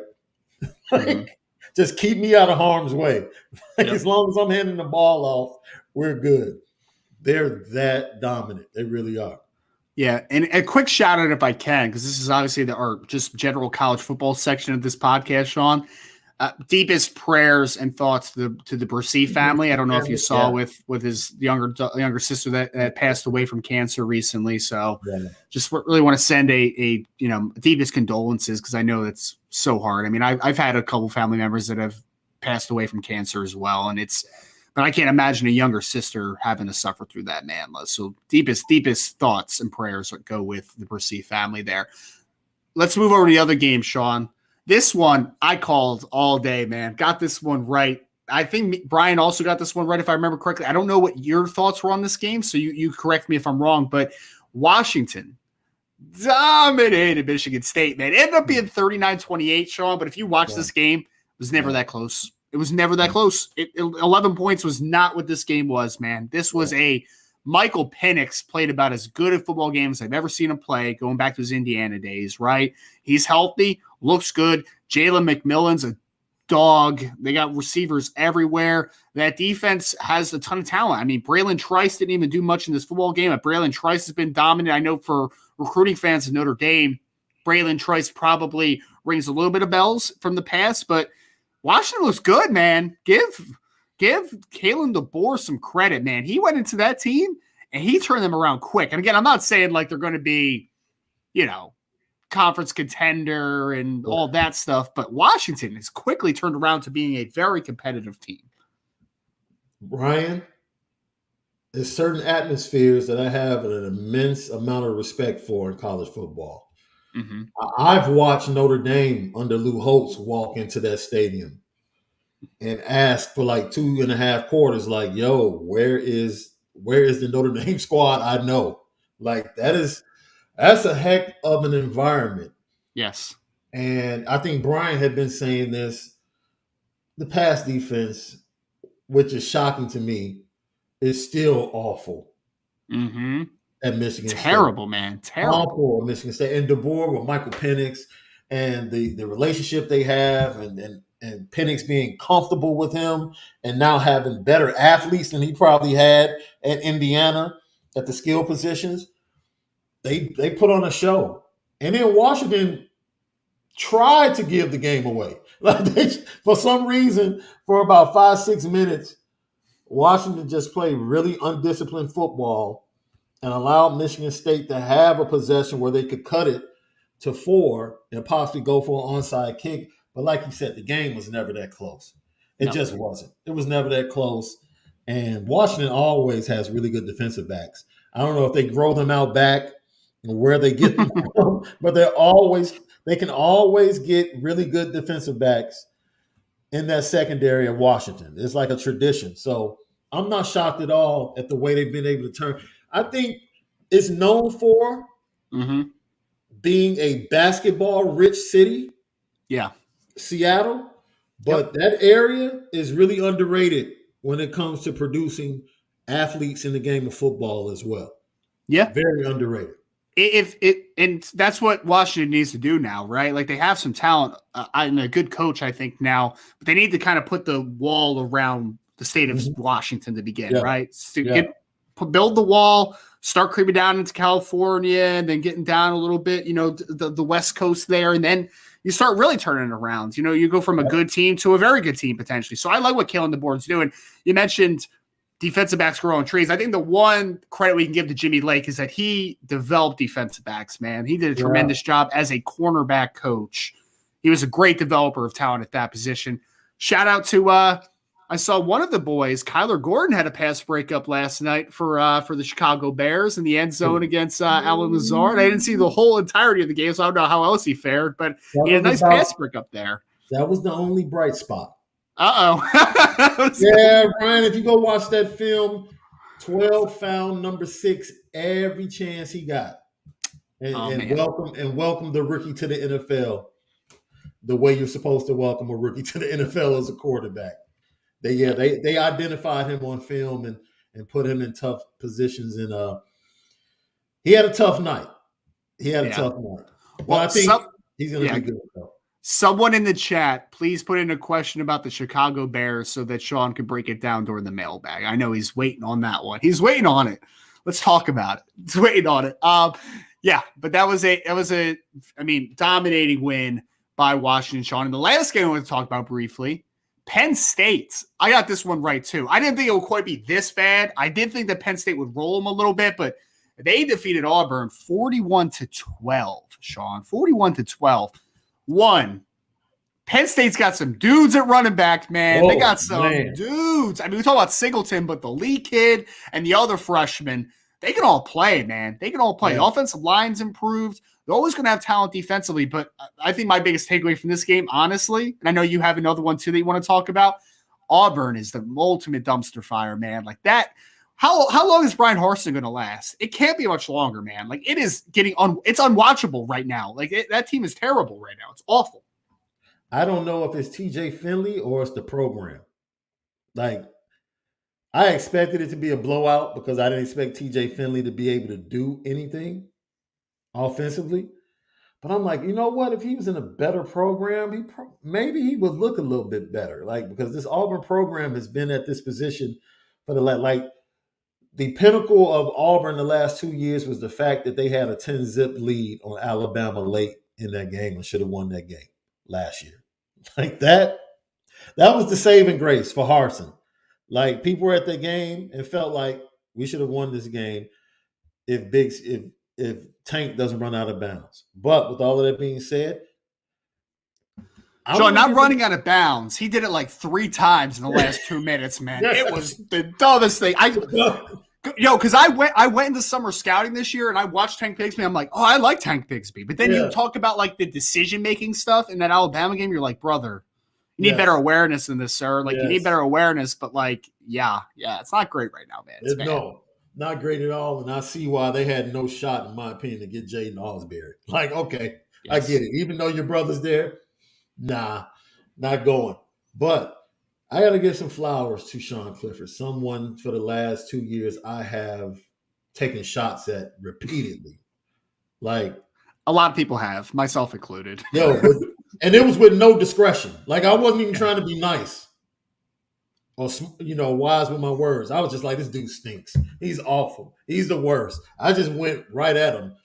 And for him as a senior, 6-year senior, by the way. 6-year senior who probably wants to play at the next level. And he was highly recruited. It wasn't like he came to Penn State as a bum. Right. Like he was highly thought of. You thought in that particular game on the road that he would want to make a statement and to want to build up stats and have a great game. But he chose not to be the star and to play within the offense and let the run game dominate because that's the true strength of this team. Mm-hmm. Mm-hmm. That's the truth. And he made plays when they were available. And I thought for him to take a step back and do what was best for his team and a road matchup like that I was like, okay, that right there, that's leadership. That's what you want to see at the quarterback position. That's what you expect from a 6-year quarterback. And Coach Franklin, I'm sure, had to be ecstatic. Yeah. Had to be ecstatic because they're going to be in games against Michigan and Ohio State. Mm-hmm. That's what I took from that game. Like, okay, when they face Michigan and Ohio State, they're going to be in it. Yep. They're going to be in it. And if it comes down to Sean Clifford needing to make a couple of plays, he finally might be ready. We'll see, man. We'll see. He's like the Braden Lindsay of quarterbacks, man. Like I've just been waiting on it for 6 years, and I keep wanting to say it, but I'm sorry. I know that was mean, but I'm still waiting for it, man. I'm just waiting for it, But hopefully, because again, Penn State's another program, man. They've had their blemishes in the past, but historical program, right? So when they're good, it's better for college football. But yeah, so we'll see. I'll tell you this. You want some little NFL draft tidbit for people out there if you're into that sort of thing? Watch out for the left tackle for Penn State, Olu Fashanu. He is a 20-year-old third-year sophomore, 19-year-old actually. He hasn't even turned 20 yet. Sean, 6'6", 320, and he has some crazy core strength, man. So keep an eye out for him. He's a good football player, man, playing left tackle for Penn State. So that's the last game I want to check on, Sean. Was there any other games that you want to throw out real quick? Actually, no. Before we do that, I want to pull up this comment real quick by D-Rock Irish because he said most likely Auburn and Colorado head coaching vacancies. Sean, is there a worse team in Power 5 football than Colorado? Mm-mm. They are so bad, man. Like I have never seen anything like it. They're terrible, man. They're terrible. It's almost like the traditional Big 12, Big 8 teams are really struck. Colorado, Nebraska. Like, I don't know what it is. I don't know if it's just that area of the country and, they don't have the same recruiting, the base they had back in the day, specifically in the trenches. I don't know what it is. They just can't get things right. They just can't. Because Colorado back in the day had a direct link. Yep. And this is the transfer portal has impacted a lot more than we thought it would. Because we were just looking at maybe good teams getting better players from, other teams. But now you have teams like Marshall from the Sun Belt that have team players that have played big games in the SEC, big games in the ACC that transfer in, that come in with confidence that they can play and they belong on the same field. And now what used to be the pipeline to a program like Colorado, which was the JC circuit out in California, right? Now things have changed because of the transfer portal. And guys don't feel like they have to specifically go to that one school or two schools that were known for JCs or known for transfers, because they have a plethora of options now based upon TV and every conference being on TV every week. It's very interesting how the transfer portal has changed everything. And I don't know if there's a way out. Look, I think the world of the job that Leopold has done at Kansas. Oh, yeah. But should be the front runner for the Nebraska job, by the way. And I would advise him, don't take that job. Don't take that, man. Think Kansas is higher upside than Nebraska does? Don't take that job. You're good enough to get a better option. Just wait. Hold off a little bit. Yeah. Hold off a little bit. Something better than Nebraska will come along. That Nebraska situation is a lot worse than people are like that. I'm hearing it's really bad. That's not a quick. And I have too much respect for the job he's done at Kansas. Yes. This is to subject him to what's going on currently in Nebraska. Now, they're probably going to throw the bag at him. Yep. But I don't know about that one. Sean, it's when's the last time that a Duke-Kansas game in football is going to be a pretty entertaining game, man? That's going to be a fun game this week, though. It's going to be fun. Watching both of the quarterbacks. Yes. The running back. Riley Leonard can play, man. So can Jalen Daniels. Yep, you are correct. You are correct. Yep. So it's going to be entertaining, man. It's going to be a fun game. Mike Elko, obviously, for Duke, playing pretty good ball right now, the Dukies. So we'll take a look, man. So Robert Bishop said you forgot to mention Missouri as the worst Power 5. Yeah, Missouri's bad too, man. They're awful. I wanted to pull one up, though. One up that I disagree with tremendously. Where was it? Archer said Nebraska is pretty awful. Archer, agree completely, but the one pushback I'll have is that they would beat Colorado by 2 touchdowns. 100%. Colorado is terrible, man. They're so bad. So that's saying a lot. Yes. At this point. Yes. Because Nebraska's not good, man, but their talent is so much better than Colorado right now, man. They are. At one point, Colorado in that game, almost at halftime last week, was 2 for 10 passing for 19 yards, Sean, at halftime. It was like, what, dude? What are we doing? What are we doing? It was like the Chicago Bears up in there, man. It was painful. Because we're going to get into the Chicago Bears here in a second. Yeah. But that's going to do it for a little bit of a college football roundtable. Before we move on to the mailbag, make sure to put your questions in now, by the way. Want to please ask if you could share, subscribe, give us a 5-star review on Apple Podcasts. We want to keep spreading this thing, man. We think Irish Breakdown is doing a lot of great stuff, obviously, both on the message board, on the YouTube channel, on irishbreakdown.com. So please, if you could spread the word, we would greatly appreciate it. Make sure to sign up at boards.irishbreakdown.com. All the other information is in the description to this video. And again, 5-star reviews on Apple Podcasts and all your other podcast platforms are very, very much appreciated. But that is going to do it for this section of the College Football Roundtable. All right, Sean. Mailbag time. Let's do it, man. I'm pumped up on this, brother. I'm pumped up on this. We have so many great questions. Want to give these all the amount of time that they each deserve. So we had a couple of super chats to start this show. Want to thank Christopher Morgan for this very, very generous super chat. Thank you so much. Christopher says, right out of the gate, hello, IB fam. Happy for the win, but a lot to still clean up on offense. Sorry, Mike's in the way. Like we all have said, we need to give Marcus Freeman 2 to 3 years to fully get his guys. Even Nick Saban's first year at Alabama, they went 7-6 in conference. We go 7-5, 2022. Sean, I guess let's start with the second half of that. And then again, Christopher, thank you so much for the super chat. 7-5 prediction. Where are you at on that? What's your updated kind of polls for how good you think Notre Dame's going to be this season at 1-2 now? I'm at a point where it's context for me, Ryan. I'm not really focused on the record. Like if it's 9-3 with this team really responding and the leadership stepping up, and we get a sprinkle of young players playing and adding and contributing, I'm all for it. If it's 7-5 and they recognize at some point, you know what? We're gonna put these young guys in and let them rock out. And we start seeing, the 22 linebacker class get in and make an impact. We already see, Mickey and Morrison in the secondary. We see a move like Ramon Henderson, like you flirted with the other night, move to Rover, to accentuate his strengths along the line of scrimmage, or even moving Maris to Rover. And now we start to see the future of the 23 defense really coming into focus. And it's still 7-5.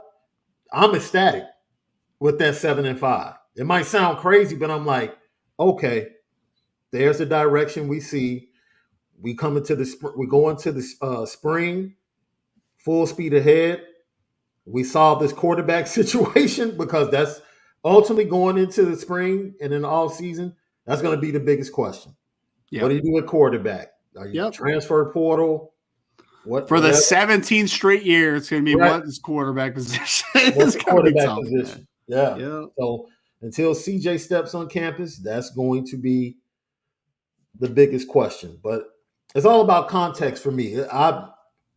Since the playoffs are out of the picture, I don't want 7-5. Right. I would be cool with 8-4, 9-3.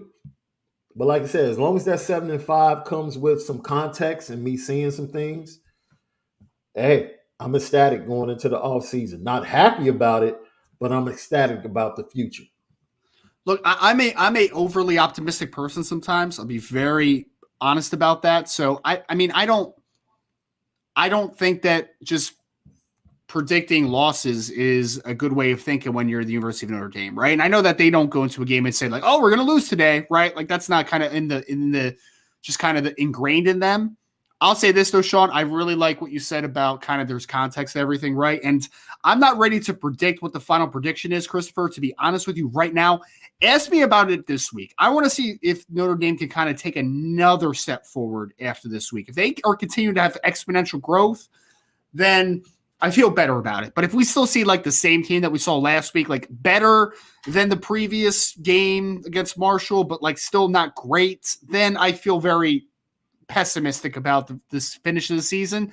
But if they continue to just get a little better each and every week, then I think that 7-5 is kind of lowballing a little bit, if I'm being honest. Like I just, because again, there's going to be a lot of teams on the schedule, most teams on the schedule, that Notre Dame is going to just still have more talent than, right? And it's right now they've just been kind of like shooting themselves in the foot with a lot of different stuff. So ask me the same question next week, Christopher. I think for the second part at least, I'll say they definitely need to keep cleaning up the offense, right? I think we saw a little bit of an identity in the running game this week, which was nice to see.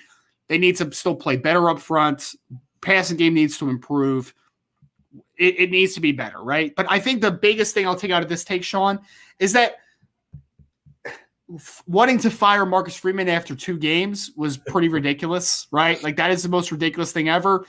He does need time, right? Like we need to give him a scope here, right? Like, are we literally going to let him play, coach 2 football games and be like, oh, Marcus Freeman's not the guy. See you later. Next guy in. Like that's not how an evaluation works, Ryan, right? Like that's not how it works. That's been in your heart. You've just been waiting to release it. Mm-hmm. Oh yeah. You've been a skeptic and you've just been waiting for it 100%. Yeah. After 2 games, come on. After 2 games. And I get it, right? Like I feel like, and I'm not saying this is you, Christopher, I'm just saying in general, we get into these grooves where we're either super optimistic or we're super pessimistic, right? Like there's not usually in between grounds, and there needs to be, right? Was I disappointed after the 0-2 start? Absolutely. They underachieved. What do you want me to say? Absolutely. There's no doubt. But it doesn't mean everything is done, right? It doesn't mean the sky is completely fallen. It's a bad start, though, no doubt. But coaches are ultimately judged by how they react to adversity, right? Because like that's like the biggest thing: in-game adjustments, between game adjustments, off-season adjustments. Like that's how coaches are really graded and really evaluated. So can we give just a little bit of time? And again, I know this isn't from you, Christopher, directly. I'm just saying for the people that are like super hyperbolic, like 2 games in, you're done, Marcus. You're not good, man. You're not the guy. Let's give it a little bit of time, right? But appreciate the super chat, Christopher. It was very much appreciated. We're going to go to Daniel Usky. I don't know how to pronounce it, Daniel. If you want to put in the chat a pronunciation, I would really appreciate it. He gave another super chat. Thank you so much for that. Hey, guys, is there a 2023 quarterback target that Notre Dame is still trying to get to potentially flip? If they don't get a quarterback next class, would they take a second quarterback in the 2024 class? Sean, we talked about this a ton, right? The CJ Carr reclassification has been a thing that we've talked to ad nauseum at this point. It's possible. I don't know. Like, again, we have no idea if it's going to happen, right? Like it's something that is on the table though. If CJ wants to take it, cause he can make it happen. It sounds like from a class load perspective and all that good stuff, right? Like academically he can make it happen and Notre Dame is open to it. Ultimately, I still think that they get a 2023 quarterback, whether it's CJ or not. The 2 names that we keep floating out there, and this is going to be a process, right? This isn't something that's going to be decided this week, next week. Like it's going to be during fall kind of figuring out of like what's going to happen next. Avery Johnson out of the state of Kansas, who's a quarterback that has been on the board for a long time, committed to Kansas State. That's got to keep an eye on. So is Kenny Minchie out of the state of Tennessee, committed to Pitt. Those are the 2 guys that Notre Dame is going to continue to try to see how things trend in this season, right? That's the biggest thing. Yeah. I just think it's very unlikely that they don't have a 2023 quarterback, whether that is CJ Carr or someone else. And then you get stuck, right, Sean? Because like if CJ Carr does reclassify, then like you could sell a 2024 kid and be like, hey, you don't have anybody to compete with in the 2024 class. But if you have CJ Carr in that 2024 class and you didn't get a 2023 kid, it's a tough situation because that 2024 kid that you're going to get outside of CJ Carr is not the highest caliber of kid, right? Like you're not going to get another high 4-star potential player most likely that's going to come to Notre Dame that wants to compete with a guy like CJ Carr.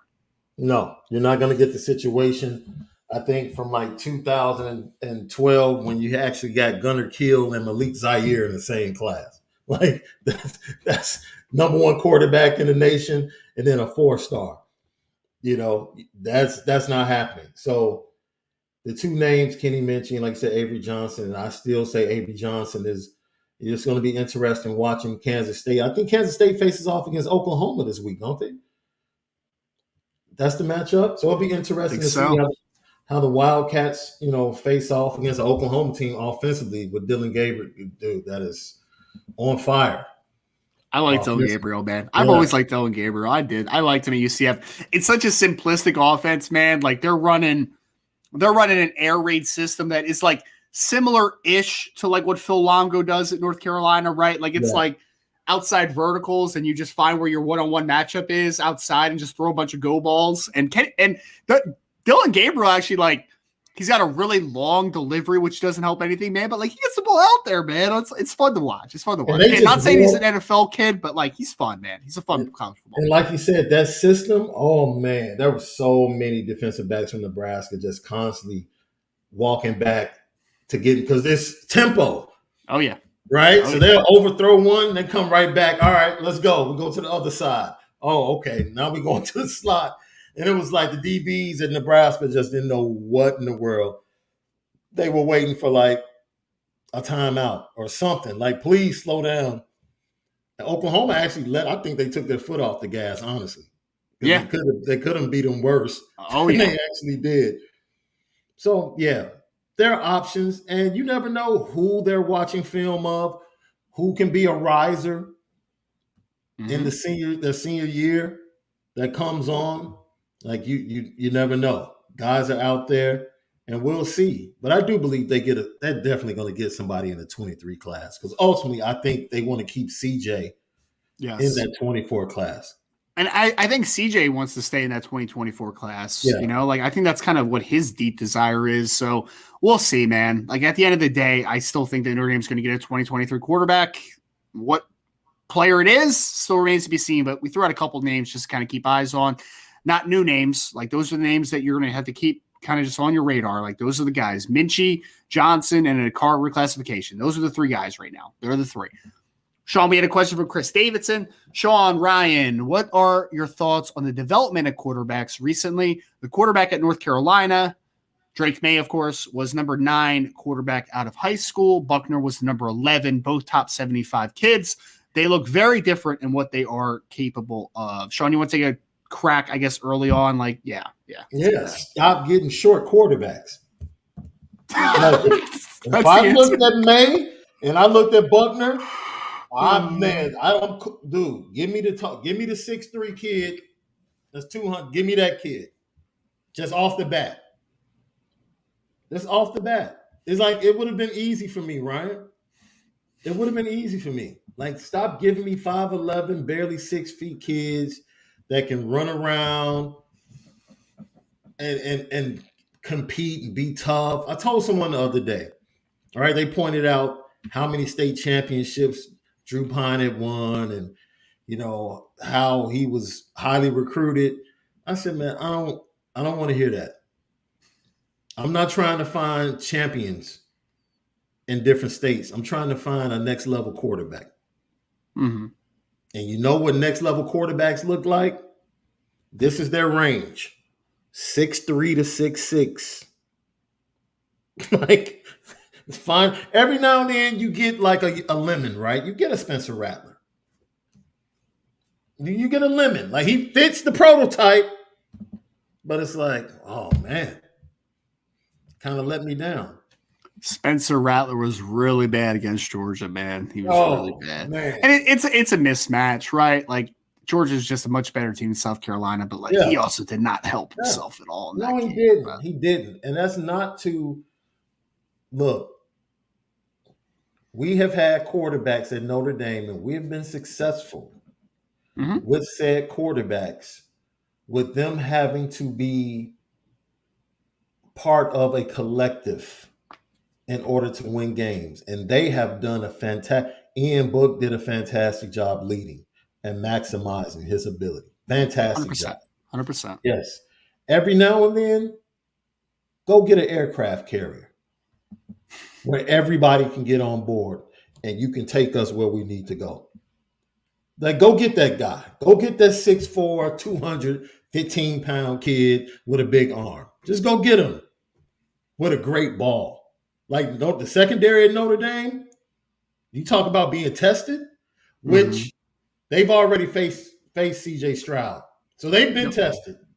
Yep. This is going to be another test, probably in a different way. And I really like Carolina's young running backs. I really do. Yes. Yep. I like their young running backs. Number 28 is a good football player, the freshman. Yeah. But this is if things are truly going in the right direction, this is when you see Foskey have an even better game. This is when you see Adamiola have an even better game because it's needed. Because if we're going to line up and run the ball, we're going to be good this week. You talk about a front seven that's all over the place trying to find something to be successful. That's North Carolina's defense up front. Like, App State ran the ball on North Carolina, as well as threw the ball all over them with Chase Bryce. So, look, yes, I would have taken May. Without question. That's my answer. Like, go get the quarterback that has the potential to be an aircraft carrier and stop getting kids just, he's a competitor. He's won championships. No, we're trying to play college football, not high school football. Let's go get the guys that can be next level on the next level. See, we have a semi-different opinion here, Sean. Just a little bit. And this is the good stuff, man. Discourse is great. It is. I have no problem pushing back on people. Zero problem with that. But size doesn't matter to me anymore, if I'm being honest. Like, I used to, like, when I first started scouting, like, I was one of those people. Yes. Size doesn't matter if the undersized guy is special. Now, I'm all for special. Sure. Well, I mean, you always need when there's a deficiency in an area, and that would be a deficiency, right? Size, there has to be an overcompensating factor for a player, right? So, like, Russell Wilson's a great athlete. He also can change arm slots. Like, that's his overcompensating factor. Kyler Murray's a special athlete and crazy arm strength. Those are overcompensating factors. There's no doubt. He was bananas in the fourth quarter yesterday. It was crazy, man. Hey, man, Cliff Kingsbury is awful, and Kyler Murray is very good when he lets him beat him, right? Like, it's where. So, but like, size doesn't matter when there's overcompensating traits. So I'm glad that you interrupted me, because you're right. You're 100% right. In a vacuum, I mean, like right now, sure, I would take Drake May over Tyler Buchner because Drake May's played better football and he's healthy, right? Like, that's an easy one. That's no doubt. Coming out of high school, though, I don't know. I think I would have taken Tyler Buchner, if I'm being honest. Like, I really do. Because, like, Drake May it's comparing apples to oranges a lot, right? Because if Tyler Buchner right now, Sean, was in North Carolina's system, don't you think he would be putting up pretty damn good numbers, if I'm being honest? Like, I think he would be. Because Phil Longo's system is just so quarterback friendly, man. Like, guys get dropped in there, and they do stuff. I mean, they once made – what was the quarterback's name that played with DK Metcalf and DeMarcus Lodge and AJ Brown? What was that quarterback's name? I can't remember his name, but he was a very below average quarterback. And even he put up numbers, man, because it's like, it's that offense. I mean, it is. So I think Tyler Buchner would be a really good player in this system. And I think on paper, like, Drake May has a stronger arm. He's a better passer right now than Tyler Buchner is. But I wouldn't say that coming out of high school, it was like a no-brainer that, like, yeah, Drake May better than Tyler Buchner. Like, I think that's a conversation piece, you know? And someone just put in the chat, which I also agree with, Drake May hasn't exactly played the best of teams yet in his young career, right? So, like, let's give him a little bit of time. But I will say this. We're going to start in tomorrow on the Daily Show talking about North Carolina and what Notre Dame needs to do and all that type of stuff.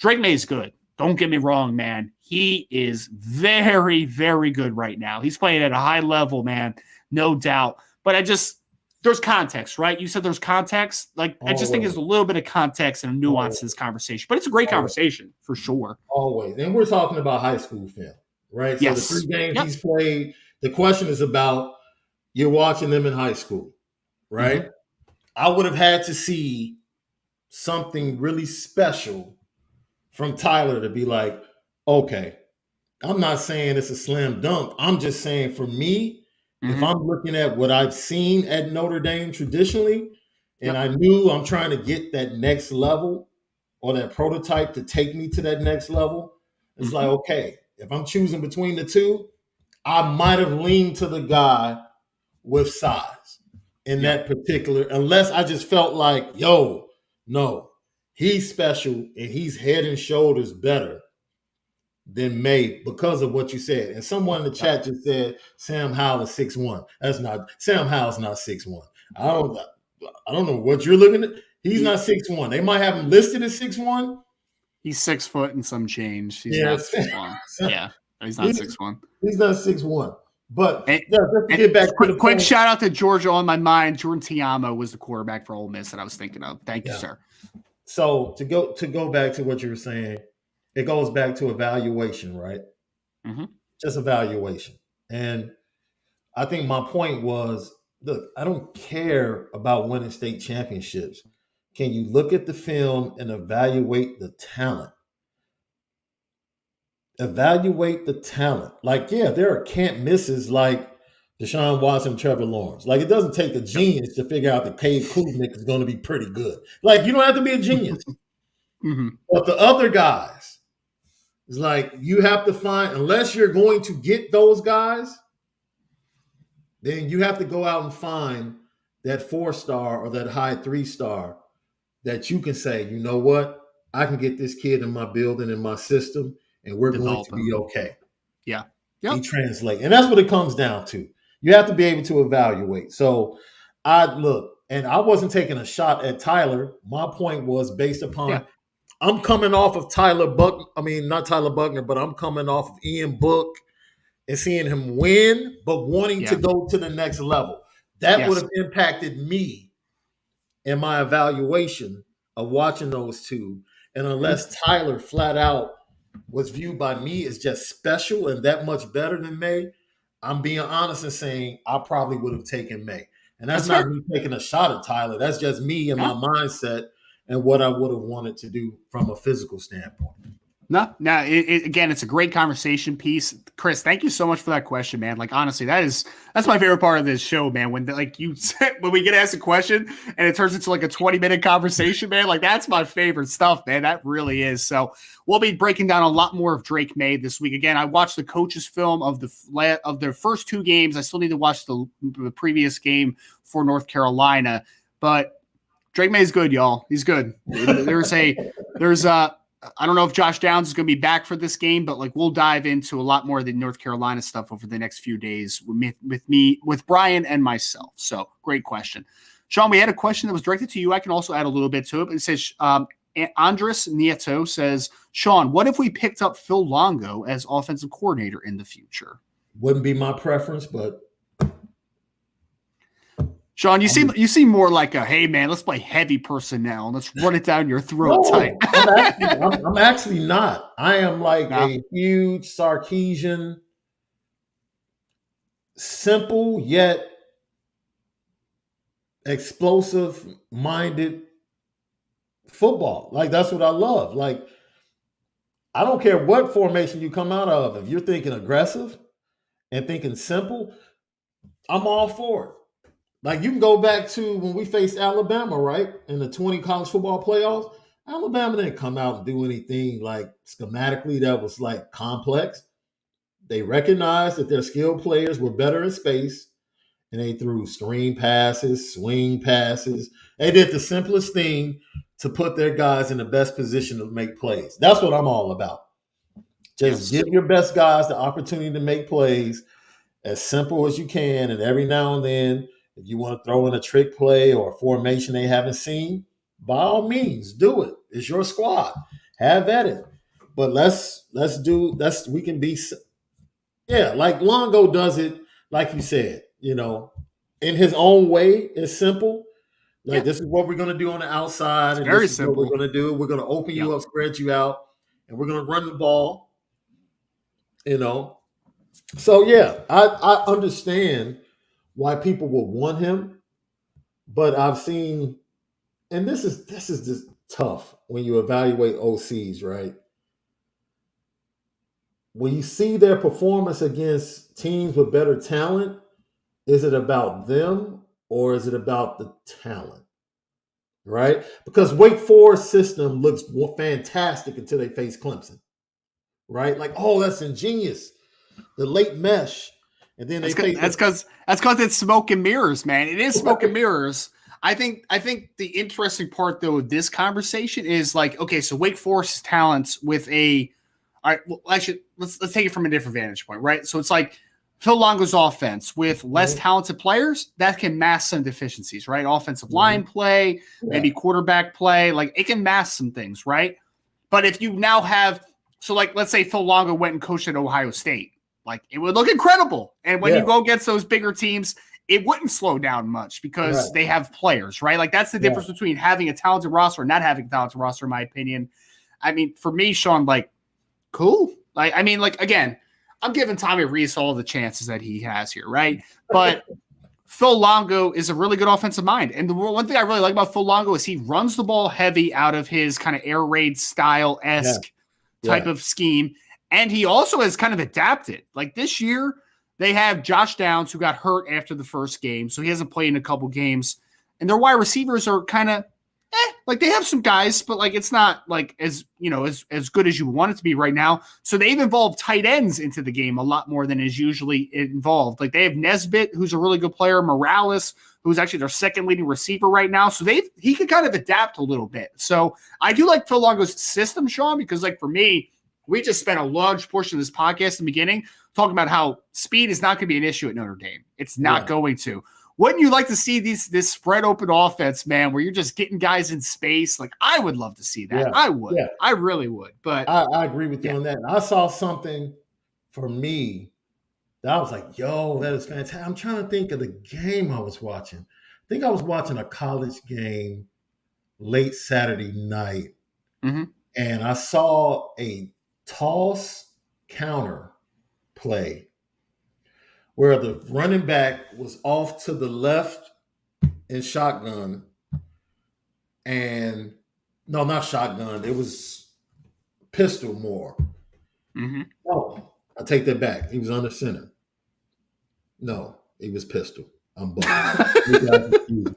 I watched a lot of football this weekend. I'm sorry. I love it, man. And he was to the left of the quarterback, and he got the snap. And both, this is how you really mess with the linebacker, right? So the action was he turned as it's a toss left. The running back took the false step to the left to make it look. The middle linebacker is like stuck and ignoring the two pulling offensive linemen coming across his face because he's looking at the quarterback and the running back, and that false step to the left of the running back is just like he would do on a regular counter. It's the same thing. Bam. And then he's coming across and they run the counter and like middle linebacker isn't there. They get up to the second level. And I was like, yo, that's absolutely ingenious. Like, I love that. I love that type of action. It actually might have been Lincoln Riley in USC. It might have been. It might have been. But I just sounds about right. Stuff like that is what I'm saying. Like, it's simple because it's really a simple counterplay, but you add a little something to it to really mess with the eye discipline of the safety of the linebackers and gives it a little bit more pop. So it's like, no, Phil Longo, it might be the same effect. I think we saw what you're saying, right? Yep. Jim Knowles at Oklahoma State. You give him better talent at Ohio State. Looks better, yeah. And all of a sudden it looks better. Yeah, and everybody was quicker. talking about Looks better quicker. Yep. Yeah. So you know what? I wouldn't be mad if Phil Long. He wouldn't be my first choice, but I wouldn't be mad. It's not like I don't like him. Yeah. Or anything like that. Yeah. I like the evolution that he's kind of had over the years, man. Like, it's always been a run mentality in that system, but like, again, getting tight ends more involved this year when your wide receivers maybe because they've been banged up. The Green kid I know has been out, and of course Josh Downs is their top receiver, right? And he's been banged up since game one. So interesting conversation though. But again, Notre Dame has an offensive coordinator. I know it's one that they trust, and we're going to see how it continues to develop, right? So if there's ever an offensive coordinator opening for the next few years, whatever, then we'll talk heavy about this type of stuff. But for now, Notre Dame has their offensive coordinator. Sean, next question. Number one ND fan, just want to knock this one out real quick. Does Buckner get a redshirt year since he didn't play in 4 games? If so, does this relieve some pressure in finding a 2023 quarterback? He does get a redshirt year, so it does help the situation a little bit. I think the one thing, though, that makes me nervous, Sean, is like Brian mentioned this the other day. Tyler Buckner has had 2 season-ending injuries in 5 years, right? So, like, there's been some injuries, obviously, behind him. And he was even banged up a little bit last year in his limited role. So there's some injury stuff that doesn't make it quite as big of an advantage, I guess, right? But it does help the depth, the fact that next year Tyler Buckner will again be a sophomore eligibility. It does help a little bit, for sure. This is why things are unfair, Ryan. This kid played the first 2 games against really good competition. Game 1. And then against, in my opinion, an underrated tandem at cornerback that Marshall brought with NFL bloodlines. Like, the rest of the team, blah. Yeah, I mean, we saw Bowling Green just handle them after being down 14 early this past weekend. So, yes, Notre Dame should have been able to beat Marshall handily. They should have been able to beat Marshall playing a bad game. That's how much better. Sean, I don't mean to cut you off. I just want to get to the super chats about this, actually. Craig and Eric said, thank you for the super chat. Craig and Eric said, Marshall losing to Bowling Green hurt badly. So just want to throw us out because you're talking about it right now. No, I agree.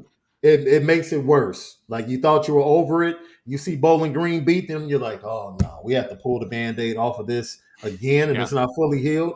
Yeah. I totally agree. So, yeah, you really think about it. And I thought it was unfair to a lot of people that wanted to really throw flowers at the second half that Drew Pine had, because I would have loved to see Tyler Buckner behind this commitment to the run game with the O-line playing at this level. that they didn't play at the first 2 games. I would have loved to see him with this game plan not being heavily placed on his shoulders so much in the run game, depending on the running backs, getting the ball to his playmakers, with the O-line playing as well as they played on Saturday. I would have loved to see him behind that offensive line and that game plan healthy. But I texted Brian during the game, Sean, and I was like, I really wish I would have seen the offensive line play this well with Tyler Buckner behind center. Yes. So to your point, yes. It's sad, man. I'm hoping, speedy recovery for Tyler. Hope he comes back stronger than ever. Hope we get to see some good days in front of him. We'll see. Do you think it's beneficial for him to spend his time up in the press box during these games? Oh, I would. Yeah, 100%. Yeah. I want him to soak everything in, right? Like I want him to see the inner workings. I always recommend when a quarterback is injured and he can, to go up into the press box and just listen, right? Like you have to, growth can still happen even through adversity and through injury, right? Like you can still learn a ton. So hearing Tommy make the calls, the feedback he gives to people, all that type of stuff, and he might have to hear a couple F-bombs that we heard last game or we saw last game on the television, but a lot of growth can still happen. So I agree completely to that. All right. We just did that one about Tyler Buckner. Thank you again for that question. Archer said you should call Toledo's quarterback DeQuan Finn after transferring in. Guy can play. Archer, I just wanted to pull this one up because I will say DeQuan Finn can play. There's no doubt about that. He's a good football player for Toledo. Dynamic dual threat kid. What's that? The game, last year he got a couple of snaps. He scored that last touchdown they had on that zone read. Yeah. He's talented, man. He's talented. He kept it respectable against Ohio State for a couple minutes, and then Ohio State a couple of minutes. Yeah, I mean, he made a couple plays though, man. He had an early touchdown throw, I think, in that game. So kick and play. The more Ohio State plays, the more I come away impressed.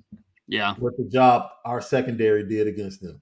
Yes, I'm also very impressed from an Ohio State perspective of how good of a job the offensive line coach Justin Fry has done with that offensive line. Absolutely. They've been playing very much better than they were last year. Want to go to Jay Henry with Neil Brown possibly out at West Virginia. Could things change with Rodney Gallagher? Of course, 2023 wide receiver was once a target at Notre Dame. I know he had other reasons why he went, but just curious. Jay, I don't think so. Like you kind of answered yourself. There are other factors in the Rodney Gallagher recruitment than just Neil Brown, right? And just the West Virginia program. So just wanted to answer that one real quick, Sean. But no, I don't think that changes anything if Neil Brown is canned. Does it make him more open? Maybe, but I don't think that one's retracting. He seems like the type that would stick it out. Next question. Archer again said, got to think Leopold and Chadwell get big time jobs. Jim Leonard will probably get a Power 5, head coaching job for next year.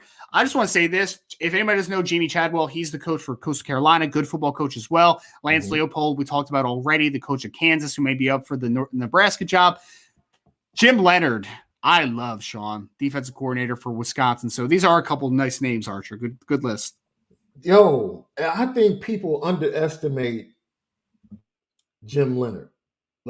He should have had his own program by now. Great player in the Big Ten, really, really tough-minded player for the Baltimore Ravens and another couple of other teams in the NFL. But it was like who he played with in the NFL and who he was coached under while in Baltimore. Yep. It goes a long way to the type of DC he is. Just tough-minded, can really teach. Disciple of some really good coaches, NFL and in college. He's probably seasoned enough at this point to go ahead and take the helm. He might be the type of guy that's waiting for a certain type of job, though. He's very comfortable in Wisconsin. And again, he is a Wisconsin guy, right? He played at Wisconsin, was an All-American player at Wisconsin. He's now the defensive coordinator at Wisconsin. It's kind of ingrained in him, man. And I'll say this, I love Jim Leonard, man, as a defensive mind. There's not many guys that can just run their 3-4 nowadays and it still works, right? It's kind of becoming a little bit outdated, and he's changing with the times a little bit, putting some wrinkles in it, but he is a tremendous, tremendous defensive coach. I mean, like you said, Sean, he's the type of guy that's such a good coach because even though he ended up being a really good football player on the NFL level and in college, he was a guy that got he got every ounce out of every ounce of his talent, man. He was not a big guy. He was not incredibly athletic. He was just so smart, man, and so tough. And he got everything out of his ability. So, yeah, he's a tremendous defensive mind. And for a guy to continue, once again, Ryan, goes back to what we just talked about. As a coach, can you evaluate talent and say, I can get this guy to play at this level for me and my system? He might not be the 5-star. He might not be the coveted 4-star. But whatever he is, I know for me, he can play well. Yep. And he consistently is able to get – nobody was thinking about T.J. Watt. Like, oh, that's JJ's brother. No one thought JJ was going to turn into the player. JJ was like a 2-star recruit. He was a Central Michigan tight end at first, and I'm pretty sure TJ was also like a 3-star when he came to Wisconsin. So yeah, I'm watching the Sanborn kid and his linebackers from last year in the NFL. Leo Chenal, man, I love Leo Chenal last year. So it's like, player. I'm like, yo, somehow, some way, he develops guys into NFL type players in his system consistently, and it's consistently a top 10 defense. Consistently. Yeah, or better, man. Top 5 usually. Like there's excellent. And I know Archer just said also like their previous defensive coordinator was Dave Aranda, right? So it's like man, go for Dave Aranda it's incredible, man. Yeah. Archer also just said, and I agree completely, Wisconsin is a program that has been a quarterback away from potentially having multiple playoff appearances, elite D, elite offensive line, elite running back, not good enough quarterback. I agree, man. Like, the offensive line actually hasn't been as good over the last couple of years, Archer, but, like, I agree, man. They are have been a quarterback away. I think there are a couple wide receivers away, too, if I'm being completely honest, but, like, quarterback has been a big deficiency, man. Like, Graham Mertz just isn't it. He's not it. Like, he's just an average college quarterback. He's nothing. When Russ was there, Abadaris was his best receiver? Jared Abadaris, man. I think they had what was the other kid? They had a bigger wide receiver there too. Who do you remember Nick Toon, Altoon's son? Yeah. Remember him? Yeah. Who was Chambers? Who was Sean Chambers' quarterback when he was there? Now he was explosive. Who's Sean Chambers? I don't remember Sean Chambers. No, not Sean Chambers. What's his last name? Chambers. He went to Wisconsin. I think he played for the Dolphins. Chris Chambers. Chris Chambers. Yeah. Yes, Chris Chambers. Yeah. Got it. Yeah. Who was his quarterback? I don't know, man. They had a weird little run of like Joe Stacco was his name, maybe. Sacco. Yeah. Sacco. They had some weird names, man. Like they had Tolzien. Remember Tolzien was a decent quarterback for Wisconsin, but like he was the same as all Wisconsin quarterbacks are. Being honest, they found a way to like get to the Rose Bowl with all these dudes. Man. They always do. And then the one year they had Russell Wilson, you're like, oh, this team can play. Like they could probably compete with everyone. Before that, you're like, oh, ground and pounds. They can't open up the offense. And then Russell Wilson goes there, like, oh, they can open up the offense a little bit. And they lose that crazy Hail Mary game to Michigan State. Oh man! That knocks them Keith Nickel caught that ball, man. Former quarterback at Oklahoma, transferred to Michigan, turned into a wide receiver, and he had the game-winning touchdown on that crazy Hail Mary play. Yeah. That was a nuts game, man. That's nuts game. That was fun. That's a great question, Archer. Appreciate that conversation, man. That was fun. We had Josh P that just said, "Where has Lacey been?" It's been rotating in, but like, I mean, that was the best game he's ever played, man. Like that was phenomenal football game for Jacob Lacey on the interior. There's something to be said. And I mean, it's just funny because I had a conversation with CJ Procyse earlier today. And it's funny how depth creates like this fire, right? Because last year, Lacey and Cross were kind of like the second string, like they were the support. Yes. Right. Coming in. There was Heinisch, Adam Nilola, and they were the backup guys. And now they get bumped up. Heinisch leaves. Of course, Jason is still there. But you have these young guys on their heels. And then you bring in Chris Smith, who's like as strong as he is. And like that competition, like guys know when they have number 2 right behind them. Yeah. They know, like, yo, I better go out here and make plays, or else, I could be over on the sideline. And you're right. I don't know what hopped into him with the spin move and Incredible, everything on man. Saturday. It was incredible to see. I hope we see more of it. I hope they play with the same intensity. I hope Howard Cross season is like, okay, I got something for you next week. That's what we're doing. We're doing spin moves. Watch this. I hope it becomes infectious. Sean, do you know who leads the team in total tackles so far through 3 games? I haven't looked at it this week. Guess who it is? I want to hear your guess. Total tackles? Total tackles. Solos and unassisted. Or assisted. I'm sorry, not unassisted. Assisted tackles. 21 total tackles through 3 games. Cross? Howard Cross, baby. Howard Cross. I know he was pretty good against Ohio State and Marcus. Yeah. It's so it's funny, Sean, because we're super hyperbolic around here sometimes. Like I am too. So it's not just the listeners and stuff.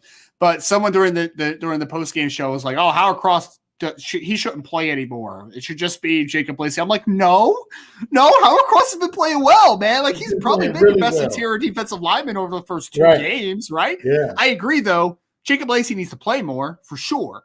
Jacob Lacey needs to play. Howard Cross needs to play. Jason Ademilola needs to play. Like, they all need to play. And you need to mix in a couple of the bigger guys, too, for sure. One thing I'll say, though, is that people came into the season saying, like, oh, we need to get more size. We need to get more size. Sure, I agree in a vacuum. But also, the interior defensive line for Notre Dame has been playing pretty well, man. Like, it hasn't been bad. Jason Ademilola hasn't even had a great start to the season, and they've still been pretty good on the interior, man. Yeah. They've been pretty good. So, Josh P. is right. He knew for sure it wasn't a linebacker. I'm sorry. Let's bring up Josh P. Josh P said, I know it ain't a linebacker leading the team of tackles. Look, I mean, Josh, I think you were probably on the post-game show. We've let the linebackers have it enough. I actually do think, to their credit, I do think that the second leading tackler is J.D. Bertrand, if I remember correctly. But, yeah, I get it, man. I get it. Great question, though. Great question. So let's move on to this question. I agree. Jacob Lacey needs to play more. Ryan and Sean, any updates regards to uncommitted 2024 targets that may or may not be trending towards Notre Dame currently? Also, what's the latest with newly offered 2024 defensive back Carson Hobbs? Thanks. So, Michael, I would say the easiest thing for you to do, because we have constant updates about guys that are trending towards Notre Dame or away, is to go to that right underneath your comment where it says bourse.irishbreakdown.com. We will keep everything updated. There hasn't been anything momentous. I mean, other than, just some visits that are happening. Notre Dame's trying to finish the 2023 board, right? So it's something where when we were leading up to the season, we talked about, like, there's probably not going to be a ton more 2024 guys in the near future, but things are certainly trending well for several 2024 guys. But I would definitely go to the bourse.irishbreakdown.com for continued updates. Carson Hobbs I can talk about. I had an update on him and an article that came out last night about Carson Hobbs. So he is committed, Sean, to South Carolina, cornerback out of the state of Ohio. What'd you say? Not for long. So committed to South Carolina. To Sean's point, I don't know how long that's going to last, because in my update, if you read it this last night, he told me that him and his dad are both lifelong Notre Dame fans, lifelong. And the offer was I don't want to say life-changing, but like it was eye-opening, I guess is the right word for it. So went on the visit. Everything went great. Ended the visit with an offer. It's going in a really good direction. Now, the question is he a take for the Notre Dame staff? I don't know the answer to that question right now. But I will say that if Notre Dame makes a serious push, I think that they would have a good chance of flipping Carson Hobbs if they felt like it. If they wanted to, I should say, not if they felt like it. That doesn't sound the way I wanted it to sound. If they want Carson Hobbs in the class, I think they would have a pretty good chance here. Currently committed to South Carolina, but again, anytime you call a place your dream school, or your fandom comes from this school, there's a realistic expectation that, like, hey, maybe they could finagle that one, but we'll see. We'll see how things trend. But coming out of the visit, you feel good about Notre Dame with Carson Hobbs if they choose to push that button for him. So, yes. Look, I completely believe Mike Mickens. Whoever Mike Mickens throws up on the board, I'm like, okay. He must. It's crazy how the perception of Mike Mickens has changed so far this season, right, Sean? Because all season people were questioning him a lot, but continues to recruit well, and the cornerbacks have played pretty darn good football already this season. So Mike Mickens is doing well for himself, man. He's doing really well. Yeah. Let's see. All right. Sorry, I just saw a comment from a person in the chat that may not be in the chat for very much longer, Sean. But all right, so now next question. We're going to go to Archer again. Ohio State versus Wisconsin visits. Keon Keeley, Justin Scott, Bryce West, Mylan Graham, Ian Moore, Garrett Stover. I think those are both teams both teams are recruiting. I know Moore doesn't have a Notre Dame offer yet. So Sean, let's run through this list a little bit, man. Like think where things kind of land with these guys, right? Keon Keeley, we've talked about a lot, right? I think for me, Notre Dame's not actively recruiting him. It's like at the point where like, hey, Keon, if you want to come back here, man, we've done everything we need to do here. We've shown you all the love. We've been supportive, all that good stuff. Keon's trying to find his spot, man. He's trying to find himself. So, I mean, if you want to throw him in, Notre Dame's recruiting him, sure, but not actually. Ohio State, I think, is doing a pretty good job with him at the moment. So we'll see if that continues to trend. Justin Scott, Sean, you talk to him quite often. Yeah, Michigan, Wisconsin, Notre Dame. Mm-hmm. Those are the three schools that are going to get his game visits. Those are the three schools that are making a heavy impression on him. He's a Midwest kid. More than likely, he's going to stay close to home. And SEC schools and Pac-12 schools are starting to come in and, sniff around. But ultimately, where it sits now, sometime I would say early spring, he's going to probably make a decision. Yes. Yep. So he's another guy. Bryce West, it's probably if Ohio State wants him, I think Bryce West is probably a lean towards Ohio State pretty adamantly. Mylan Graham, I think, is also a Ohio State lean right now. Notre Dame is not in a great spot in that, in my opinion. Ian Moore is a guy that, we've talked about it before, Archer, right? Like you said, Ohio State's been making a big push at him. Notre Dame is not currently making a big push at him. So like things could change, but right now they're just not they're not heavily recruiting him. Garrett Stover is a kid that I think Notre Dame does really like. So we'll see where things trim with that one. But you are correct, Arthur Archer. That list is very Notre Dame and Ohio State heavy. Just wanted to hit this comment real quick by Cheyenne Phillips. Love the show. I respect the views, but lately the takes have been really bad. Tommy calling a good game and the quarterback's not executing is a horrible take. Well, Cheyenne, if you would like to tell me in the chat what your opinion of the game was, because I like to be respectful in this show, unlike your your comment that you just put on my screen. All I'll say is I do think that Tommy Rees called a good game last game. I do. I think that there was a lot of execution mistakes. I think there's some handicapping that is happening to this offense. And if you would like to call the game or tell me how they would have improved the process, I would love to hear it because I love difference of opinions. Yes, Sean. This is where people look at numbers and try to surmise something by the numbers. Like, yeah, Drew Pine recovered really well. No. They looked at Drew Pine and said, we can't give him the opportunity to lose this game. Run the ball. Yep. And we're going to give him 4 and 5 yard opportunities in certain situations.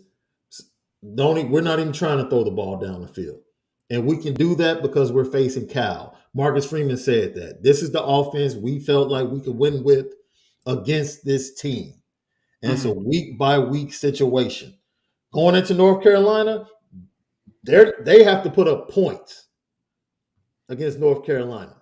They have to be a little bit more, just a tad bit more aggressive. I think they're going to be able to run the ball effectively, but they're going to have to take a few more shots against North Carolina. So I just don't understand. I don't know if that's like protection of Drew Pine in a sense. Like Drew Pine didn't play well Saturday. I don't care what the numbers said. Absolutely he didn't play well. Agreed. He didn't execute the game plan. That's why you got the viral video with his coach telling him to do his damn job because he wasn't doing his damn job. He didn't execute. I like the process though, Sean, right? Like Tommy Rees was trying to get Drew Pine comfortable early, It didn't work. So he had to make an adjustment in the second half. Like, I don't know what Tommy could have done otherwise, if I'm being honest, in that game. Like, and what do we say? Poor quarterback play handcuffs an offensive coordinator. I don't care how great of a mind you have as an OC. If the quarterback's not playing well, what else what do you expect the OC to call? Yeah. Like, what do you expect them to call? I dial up Michael Mayer on the safety one-on-one in the seam. He's wide open. You missed him. Yeah. That's not on Tommy Rees. That's a great play call. Yeah. That unfortunately your quarterback didn't execute. And that was the only play that was really like trying to stretch the defense vertically, right? Was the bad overthrow to Michael Mayer. And look, I mean, he threw a couple slide routes straight into the ground. Lorenzo Styles dropped an easy pass that was just kind of like a drag route that probably would have gone for a decent game. Like awful. So like my whole point is that I'm not sure exactly what Tommy Rees could have done differently, if I'm being completely honest. I think he did about because look, Drew Pine is a tough kid that played pretty well in spurts, right? But like we knew what we saw, right, Sean? Like there was a lot of limitations to what Drew Pine can do offensively. Like let's call it what it is. Yeah. Offensively, there was a lot of limitations to what you had at quarterback. The wide receivers did not play a good game. They didn't. I mean, like there was a drop pass. There wasn't a ton of separation. It just was not a great game, man. I mean, so again, like what could Tommy Rees have done that would have dialed things up differently in the passing game? I just don't know if it was. I don't know if it was possible that day. I just really don't. Brian, I might be wrong. Mm-hmm. I remember Brian and Vince both saying like, "Yo, it's just times where guys were running like half speed through their routes," and it's like, I don't know if what's going on at the quarterback situation has begun to like a guy like Braden Lindsey. Let's keep it 100. Braden Lindsey, the first 2 weeks feels like, yo, I should have at least 4 touchdowns. Like I've done my job. I've gotten behind the defense 4 times. And if the quarterback just does his job, I should have at least 3 to 4 touchdowns. And at some point, when you recognize the slow start that Pine gets off to, you become a little disappointed and you don't even think you're going to get the ball. Like, what the game plan is from the second quarter on. And it's like, I'm not excusing it because you should never play at 70, 80%. It should always be at 100% expecting to get the ball. But I'm not too sure that these wide receivers even expect that they're going to get a shot or an opportunity, Well, and they're not free of, because I want to bring up this from Chief Brody. Chief, thanks for the comment. Ryan, it looks like both Pine and Buckner sat in the pocket for a long time and just end up throwing the ball to Mayer. Why are the receivers unable to get open? Or is quarterback just not making the throws? I think it's a little bit of both, man. Like, I think that there is, honestly, like, I think that there is like a bad habit of like when things are going well to look for your best player. I mean, like, that's not always a bad habit, but in this case it can be. But also, I mean, if you look at the Marshall game, Sean, they had guys open all day. That game, all day. I mean, like, Tyler Buckner needs a lot of blame in that game. Like he does. Yeah. I mean, he does. Yeah. He missed a lot of wide open throws in that game, man. So I do think wide receivers are getting open. I think that it wasn't great in this past game, but like over the first 2 games, there were wide receivers open, man. It's just whether it was a flaw of the wide receiver or flaw of the pass protection or a quarterback miss, they weren't executing, man. They weren't executing. And again, I have bashed Tommy Rees about as much as anybody on this chat and on this staff at Irish Breakdown. First game was terrible. Like, it was a terribly called game. In spurts and against Marshall, it was also a poorly called game, but there were spurts of good in Marshall, and I thought it was a pretty good game plan as far as what his intentions were against Cal. I just think that also players need blame as well, right? Like, offensive coordinator has not been great throughout the entirety of the season, no doubt, but also players aren't making plays, man. Like, there's execution problems too. So I just push back that it's all Tommy Rees is all I'm saying. Am I like the biggest Tommy Rees believer in the world? No, I'm not. I'll be forthcoming to that, man. Tommy Rees has a lot to prove in my estimation, a lot to prove. But I also think that guys aren't making plays right now either, man. Like, go watch the Marshall game. They should have had 3 to 4 60-plus yard touchdown passes in that game. Should have had it. Mm-hmm. And for whatever reason, Braden Lindsey, it was a tough ball, but he probably should have caught it down the field, right? Tyler Buckner missed a couple throws. They weren't executing in that game. They weren't. That's why they lost, in my opinion. I mean, that ball at the end of the half, Yeah. Tyler, dude, he shouldn't be reaching for that ball. That ball should be hitting him in stride. Like you Mm-hmm. had no pressure. You stepped up into the pocket. It's an easy pitch and catch. And like you Yep. said, I will say this, and you pointed this out in the post game, and you were spot on. Mm-hmm. The one thing you can say is that he identified Sermon and he identified Scott as an OC. And he said, I cannot let these guys impact the game the way they want to. And you pointed out how schematically he did a great job kind of putting Scott in uncomfortable situations, getting him in positions where he was one-on-one with Mayer in space, and that's not his strength. So, give kudos to Tommy for what he does right. Mm-hmm. And then, properly critique him for what he does wrong. Look, I have a very non-committal opinion of Tommy Rees right now. And like I've been pretty consistent with that, right? He needs to show me a lot. But all I'll say is this is I've been very critical of Tommy Rees, but I don't think last game was a critical thing. Like I don't, man. Like I think that he did about as well as I personally, just from a former coaching perspective, if I was calling it offense, Sean, I don't know what I would have done differently. I'll be very honest. I don't know what I would have done differently to be like, yes, that's the answer. Like, I just don't know if there were answers that day, man. I think, I don't know. Like Just the way California was playing Braden Lindsey, if you go back and look at it, they could have hit Braden Lindsey on 5-yard outs all day. Mm-hmm. Just all day. If they had the quarterback that they believe could get it out there consistently. He just bam, bam, bam. Easy 5 yards. Or just step back and get it out to him and let him go get 4 or 5 yards. Like, those type of things are there. And what did we ask? Didn't we ask for teams have been playing them cover zero? And we said, why isn't there an automatic check to the running back out the backfield? We said that the first 2 weeks. And what happens this week? Oh, an automatic check, free release to Aldrich Estimate for a big play. What do you know? Against cover zero.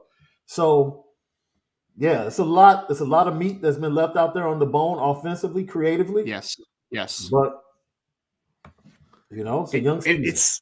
It's incredibly frustrating, man. It is frustrating. I mean, because again, Tommy has his faults, no doubt. But also, I mean, pretty early in that game, Drew Pine, they run quick slide routes, which again, is just play action and a player coming underneath the line of scrimmage just into the flat, easy, right? And he threw 2 balls right into the ground, man. You're handicapping yourself. I think everyone needs blame for it is all I'm saying, right? I don't think it's just Tommy. Tommy has had his faults, no doubt. First game was terrible, but there's also players not making plays is all my point. So, great conversation though. Thank you, Chief Brody, again. Really appreciated that question. Or comment, my apologies. Archer says, Ohio State. Oh, we already answered that one. Sean, I'm so confuzzled, man. All right, let's go to Robert Bishop says, how confident are we that Drew Pine can progress throughout the season, even if it's baby steps, and run the table? Sean, you want to start with that one? Run the table. So we're talking winning every game from here on out. Go ahead. I actually had this conversation today. There's only one game that I'm truly uncomfortable with, and that's Clemson. I'm just flat out uncomfortable. If DJ is the quarterback, I will be in the game. Okay. If Klubnik's in the court, if he's in, it's I think we'll still be in the game, but I think it'll be a little bit tougher. I'm not worried about the USC game in the sense of, USC is just going to put up 50 points on us. And no, I think it's going to be a competitive game. It's a rivalry game, right? Yeah. And USC mentally still has to get over the Notre Dame hump. Notre Dame has had their number. And if Notre Dame can go out there and I still think USC, just from a depth standpoint, won't come into that game as the same USC. Injuries are going to happen. You're going to see somebody go down in the trenches, and we'll see. But I think Notre Dame, at that point in time, the offensive line, if the offensive line continues to get better, they're going to be a handful for USC by the time they get to the end of the season. They just are.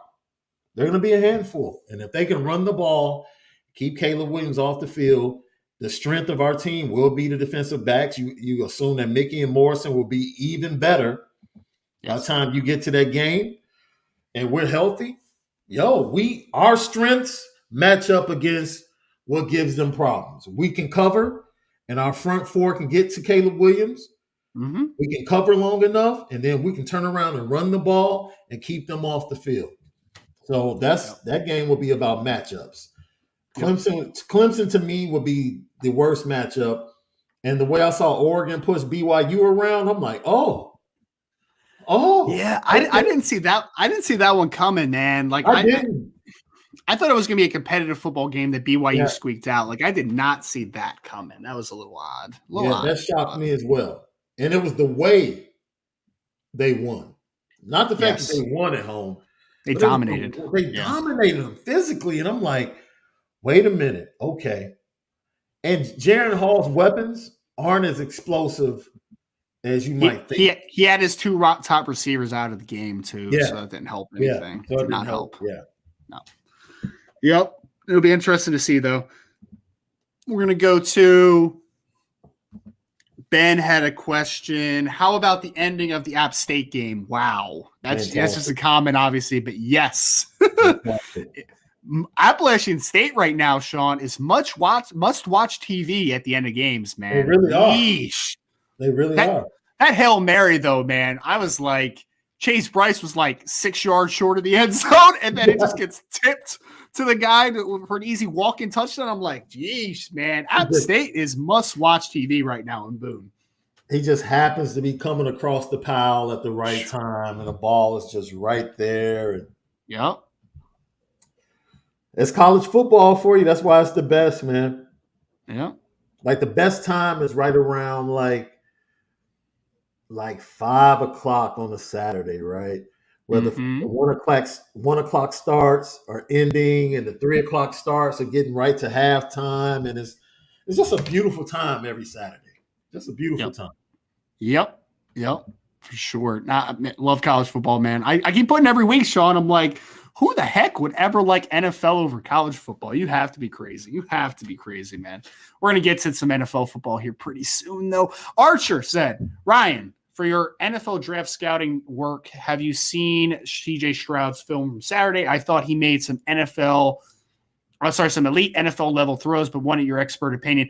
Archer, let me get back to you on that. I have not watched the game on the coach's film yet of the All-22. I do have it, but I have not watched it thoroughly. Like I've just seen my buddy is also an Ohio State fan that I do some consulting stuff on the NFL draft side. He's posted like a few clips in our Slack channel. So I've seen a few of like the big time throws and it looks really impressive. He's threw one seam ball with touch to the intermediate part of the field that was like crazy touch. But I will get back to you, sir. Remind me, I should have that. I should have some context of that and maybe a mailbag at the end of the week, Archer, if you want to ask that again, though. But yes, you can watch the fourth quarter of the Notre Dame game and see some pretty impressive throws. I did watch that, man. Did watch that. Hey, I kept telling people, Sean, like I love CJ Stroud in the pocket. I think that he has great anticipatory skills. But then he started doing that stuff against Notre Dame where he's working outside of structure and throwing on the run. I'm like, oh. Yeah, okay. That's next level. Add kind of put the feather in the cap, man, and kind of add to it. So yeah, it's a really impressive football player. There's no doubt about that. You know what somebody asked me last night? What's that? If the Bears implode, would you take CJ? Would you take one of these two quarterbacks? I was like, you darn right, I would. You wouldn't even think about it? Yeah. Oh heck yeah! There's no question. Like yeah. Yeah, and people might not like it, but to get over it. Like, I think they're both better than Justin Fields, in my opinion. And I don't disagree. I don't disagree with that. You know, we talked about malpractice earlier, though, man. Coming into the season with that offensive line for Justin Fields, though, was malpractice, sir. That is a terrible unit. I saw the names in there. I'm like, oh, cool, CJ Mustipher starting, but I'm also like, Yo, CJ Mustipher probably should. Of him getting tossed last night? Nah, I didn't see it. No, Penny. I didn't see much of the game. It took one arm, and I'll retweet it to you. Okay. And just tossed him down, and like ended up a second later hitting Fields dead in his sternum. It was embarrassing. Man, Sean, I liked the left tackle Braxton Jones coming out of Southern Utah. I had a late round grade on him, and I kind of coined him as like a developmental offensive tackle that you want like day 3. And the Bears got him in the 5th round. Like, cool, man. Should not be starting this early in his career, though. Just should not be starting. Like, I liked him, though, long term. I had a conversation about his development, and I said, I really like this kid. Yeah. I said, I don't upside, man. Length, I don't think athleticism. he'll be there. I don't think he'll be their left tackle. I think they go get a left tackle. They'll have over $100 million in cap space this offseason. And they'll need it. So they'll go get a left tackle and bump him to right tackle. And then they can move Borum and Jenkins inside and move Whitehair back to center because Mustapher ain't it. Yeah, Mustapher could be a decent backup center, but he should not be starting right now for you. We had another Bears question. I'm going to pull that up next. But Archer just said, did you see that each Louisiana Tech player gave a handwritten letter to Brzee sending condolences to him and his family? That's what football is about. Could not agree more, Archer. That was awesome, man. Just incredible stuff. And I love that there's a lot of the community that just comes together when tragedy happens, right? And it was a great gesture by Louisiana Tech. So, yes, that was incredible. Shout out to BYU. As they ran on the field, coming out in the field with the Oregon logo with the number 19. Yep. To pay homage to the Webb kid. Yes. Spencer Webb. Yeah. That was, man, like you said. He's like 22 years old, man. It's it's crazy. Yeah. It's crazy, man. Oh, God, that stuff stinks. I hate talking about it, too, because it just feels so sad. But we'll move on here. Actually, no, I want to go to the Bears question, Sean. I want to go to the Bears question. Ben L said, tell us more about the Bears, Sean. Sean, brief thoughts, man. I know you just talked about the offensive line. What's the issues on this team, man? I asked that on Twitter last night. I'm like, what's the problem here offensively? Like, what's the issue? Ryan Pace is still the issue.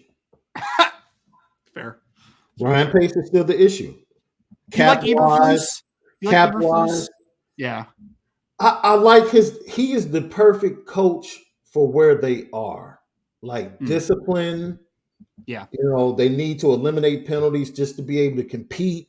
Tough-mindedness, the way he runs practice, the shortest practices in the NFL, fast pace, want his teams to be able to go 4 quarters and be at their strength and strongest in the 4th quarter. I love what he's trying to establish as a culture.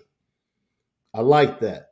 I didn't like for him to be, his kind of claim to fame being like Leonard at linebacker and getting him in and developing him into an all-pro linebacker with the Indianapolis Colts. Yeah. Man, when you forget looking at the film, the linebacker struggled mightily against the Packers last night. Just I saw Aaron Jones. Aaron Jones averaged like 9 yards a carry for the Packers last night, man. I saw that. Was bad, and man, this is not if you want to hold out or hold in during training camp, this is not the type of game you want to have on tape. Yes. Going to the Bears. No.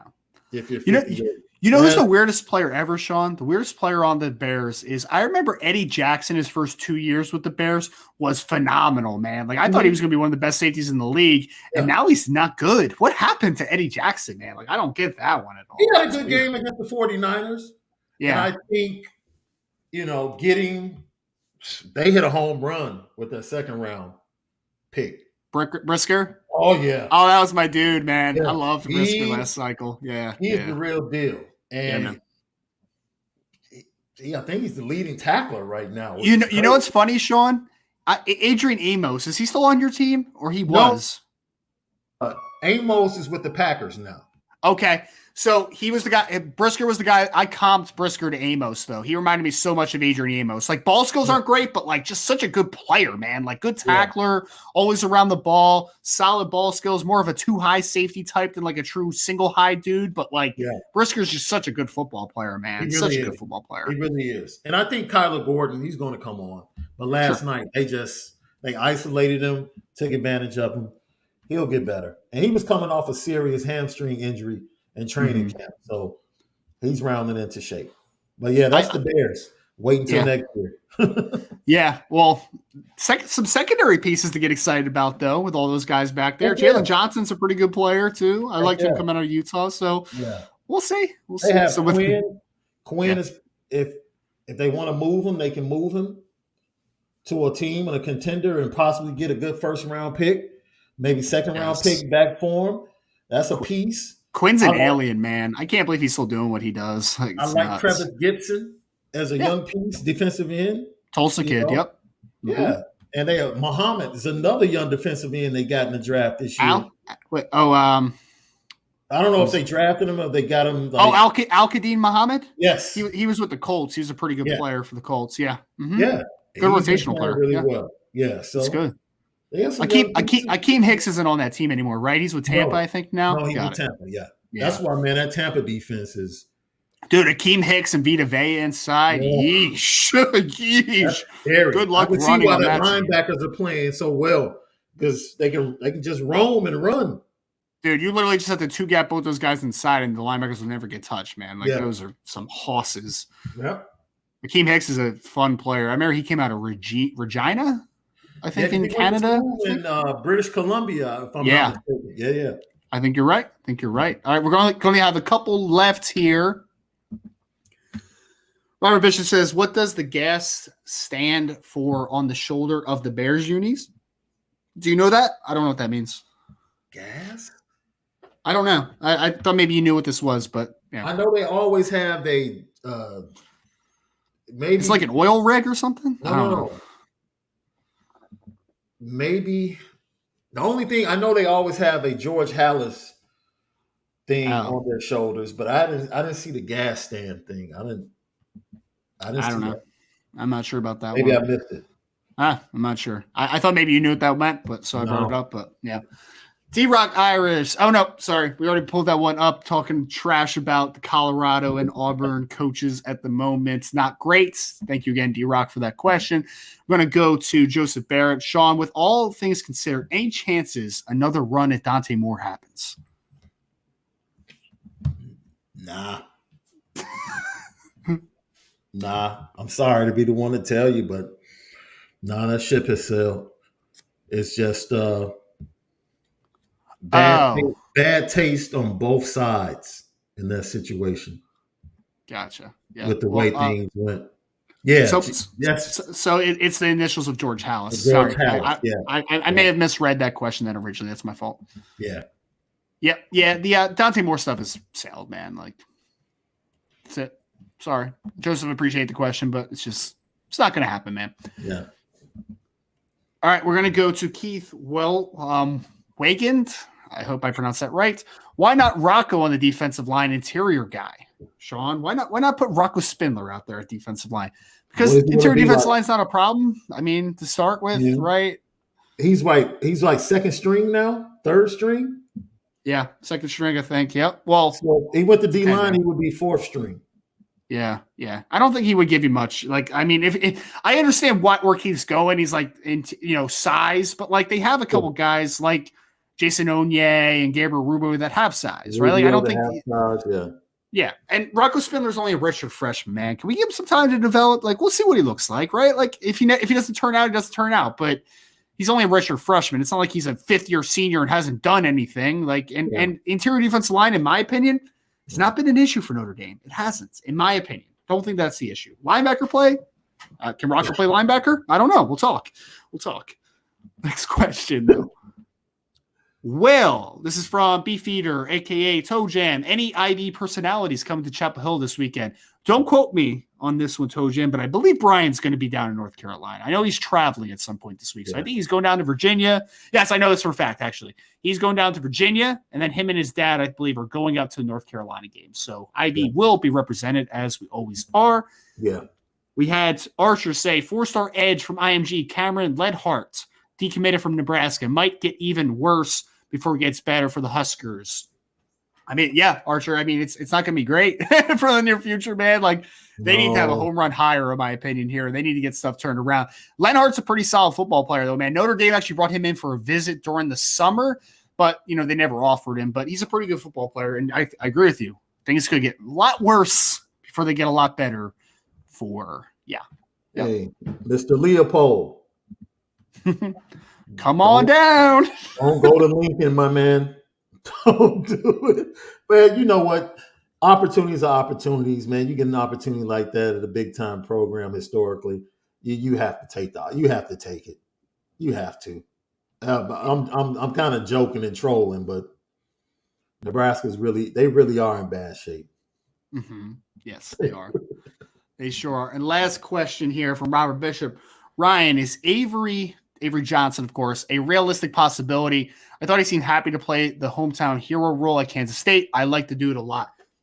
I'll say this about it, Robert.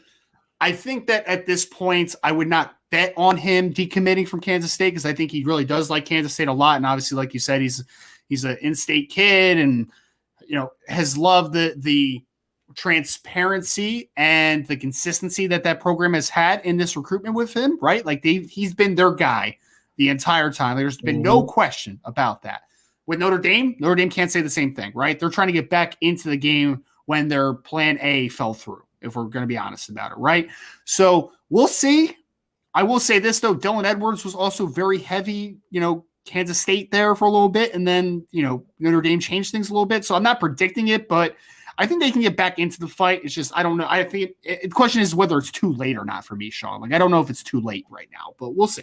We'll see how everything turns out. At some point, whether it's a kid in 23 or transfer, the name of the game and the word surrounding the quarterback position at Notre Dame is opportunity. Mm-hmm. Someone is going to view the Notre Dame quarterback position as an opportunity because it's unsettled right now. It just is. Like, even as we get through this season, even if they run the table and win 9 games, you don't have full confidence that Drew Pine is the guy or that Tyler's going to be the guy next year. So, I think Marcus Freeman said today in his press conference that they looked at the transfer portal and just made the decision to stick with the 2 guys they had. So we'll see. There is a tremendous opportunity for talented quarterbacks, to come to South Bend and get some playing time. So we'll see how it plays out. 100%. So that is going to do it for our mailbag today. Thank you all so much for joining us. If you can, before you leave, don't leave yet. If you can, please like, share, subscribe to this podcast. 5-star reviews are very much appreciated. That notification bell down there, great opportunity to hit that show. When we do multiple shows every single day, make sure you stay up to date with when the air times are. If you want to go to boards.irishbreakdown.com and all the other offerings that we have in the description below this video, would very much appreciate it. This is Ryan Roberts. This is Sean Davis for the Notre Dame Recruiting Hour. We will be back. Well, I will be back with Brian Driscoll tomorrow to start giving you a little bit of North Carolina game prep for the week. Thank you all so much again for joining the Irish Breakdown podcast.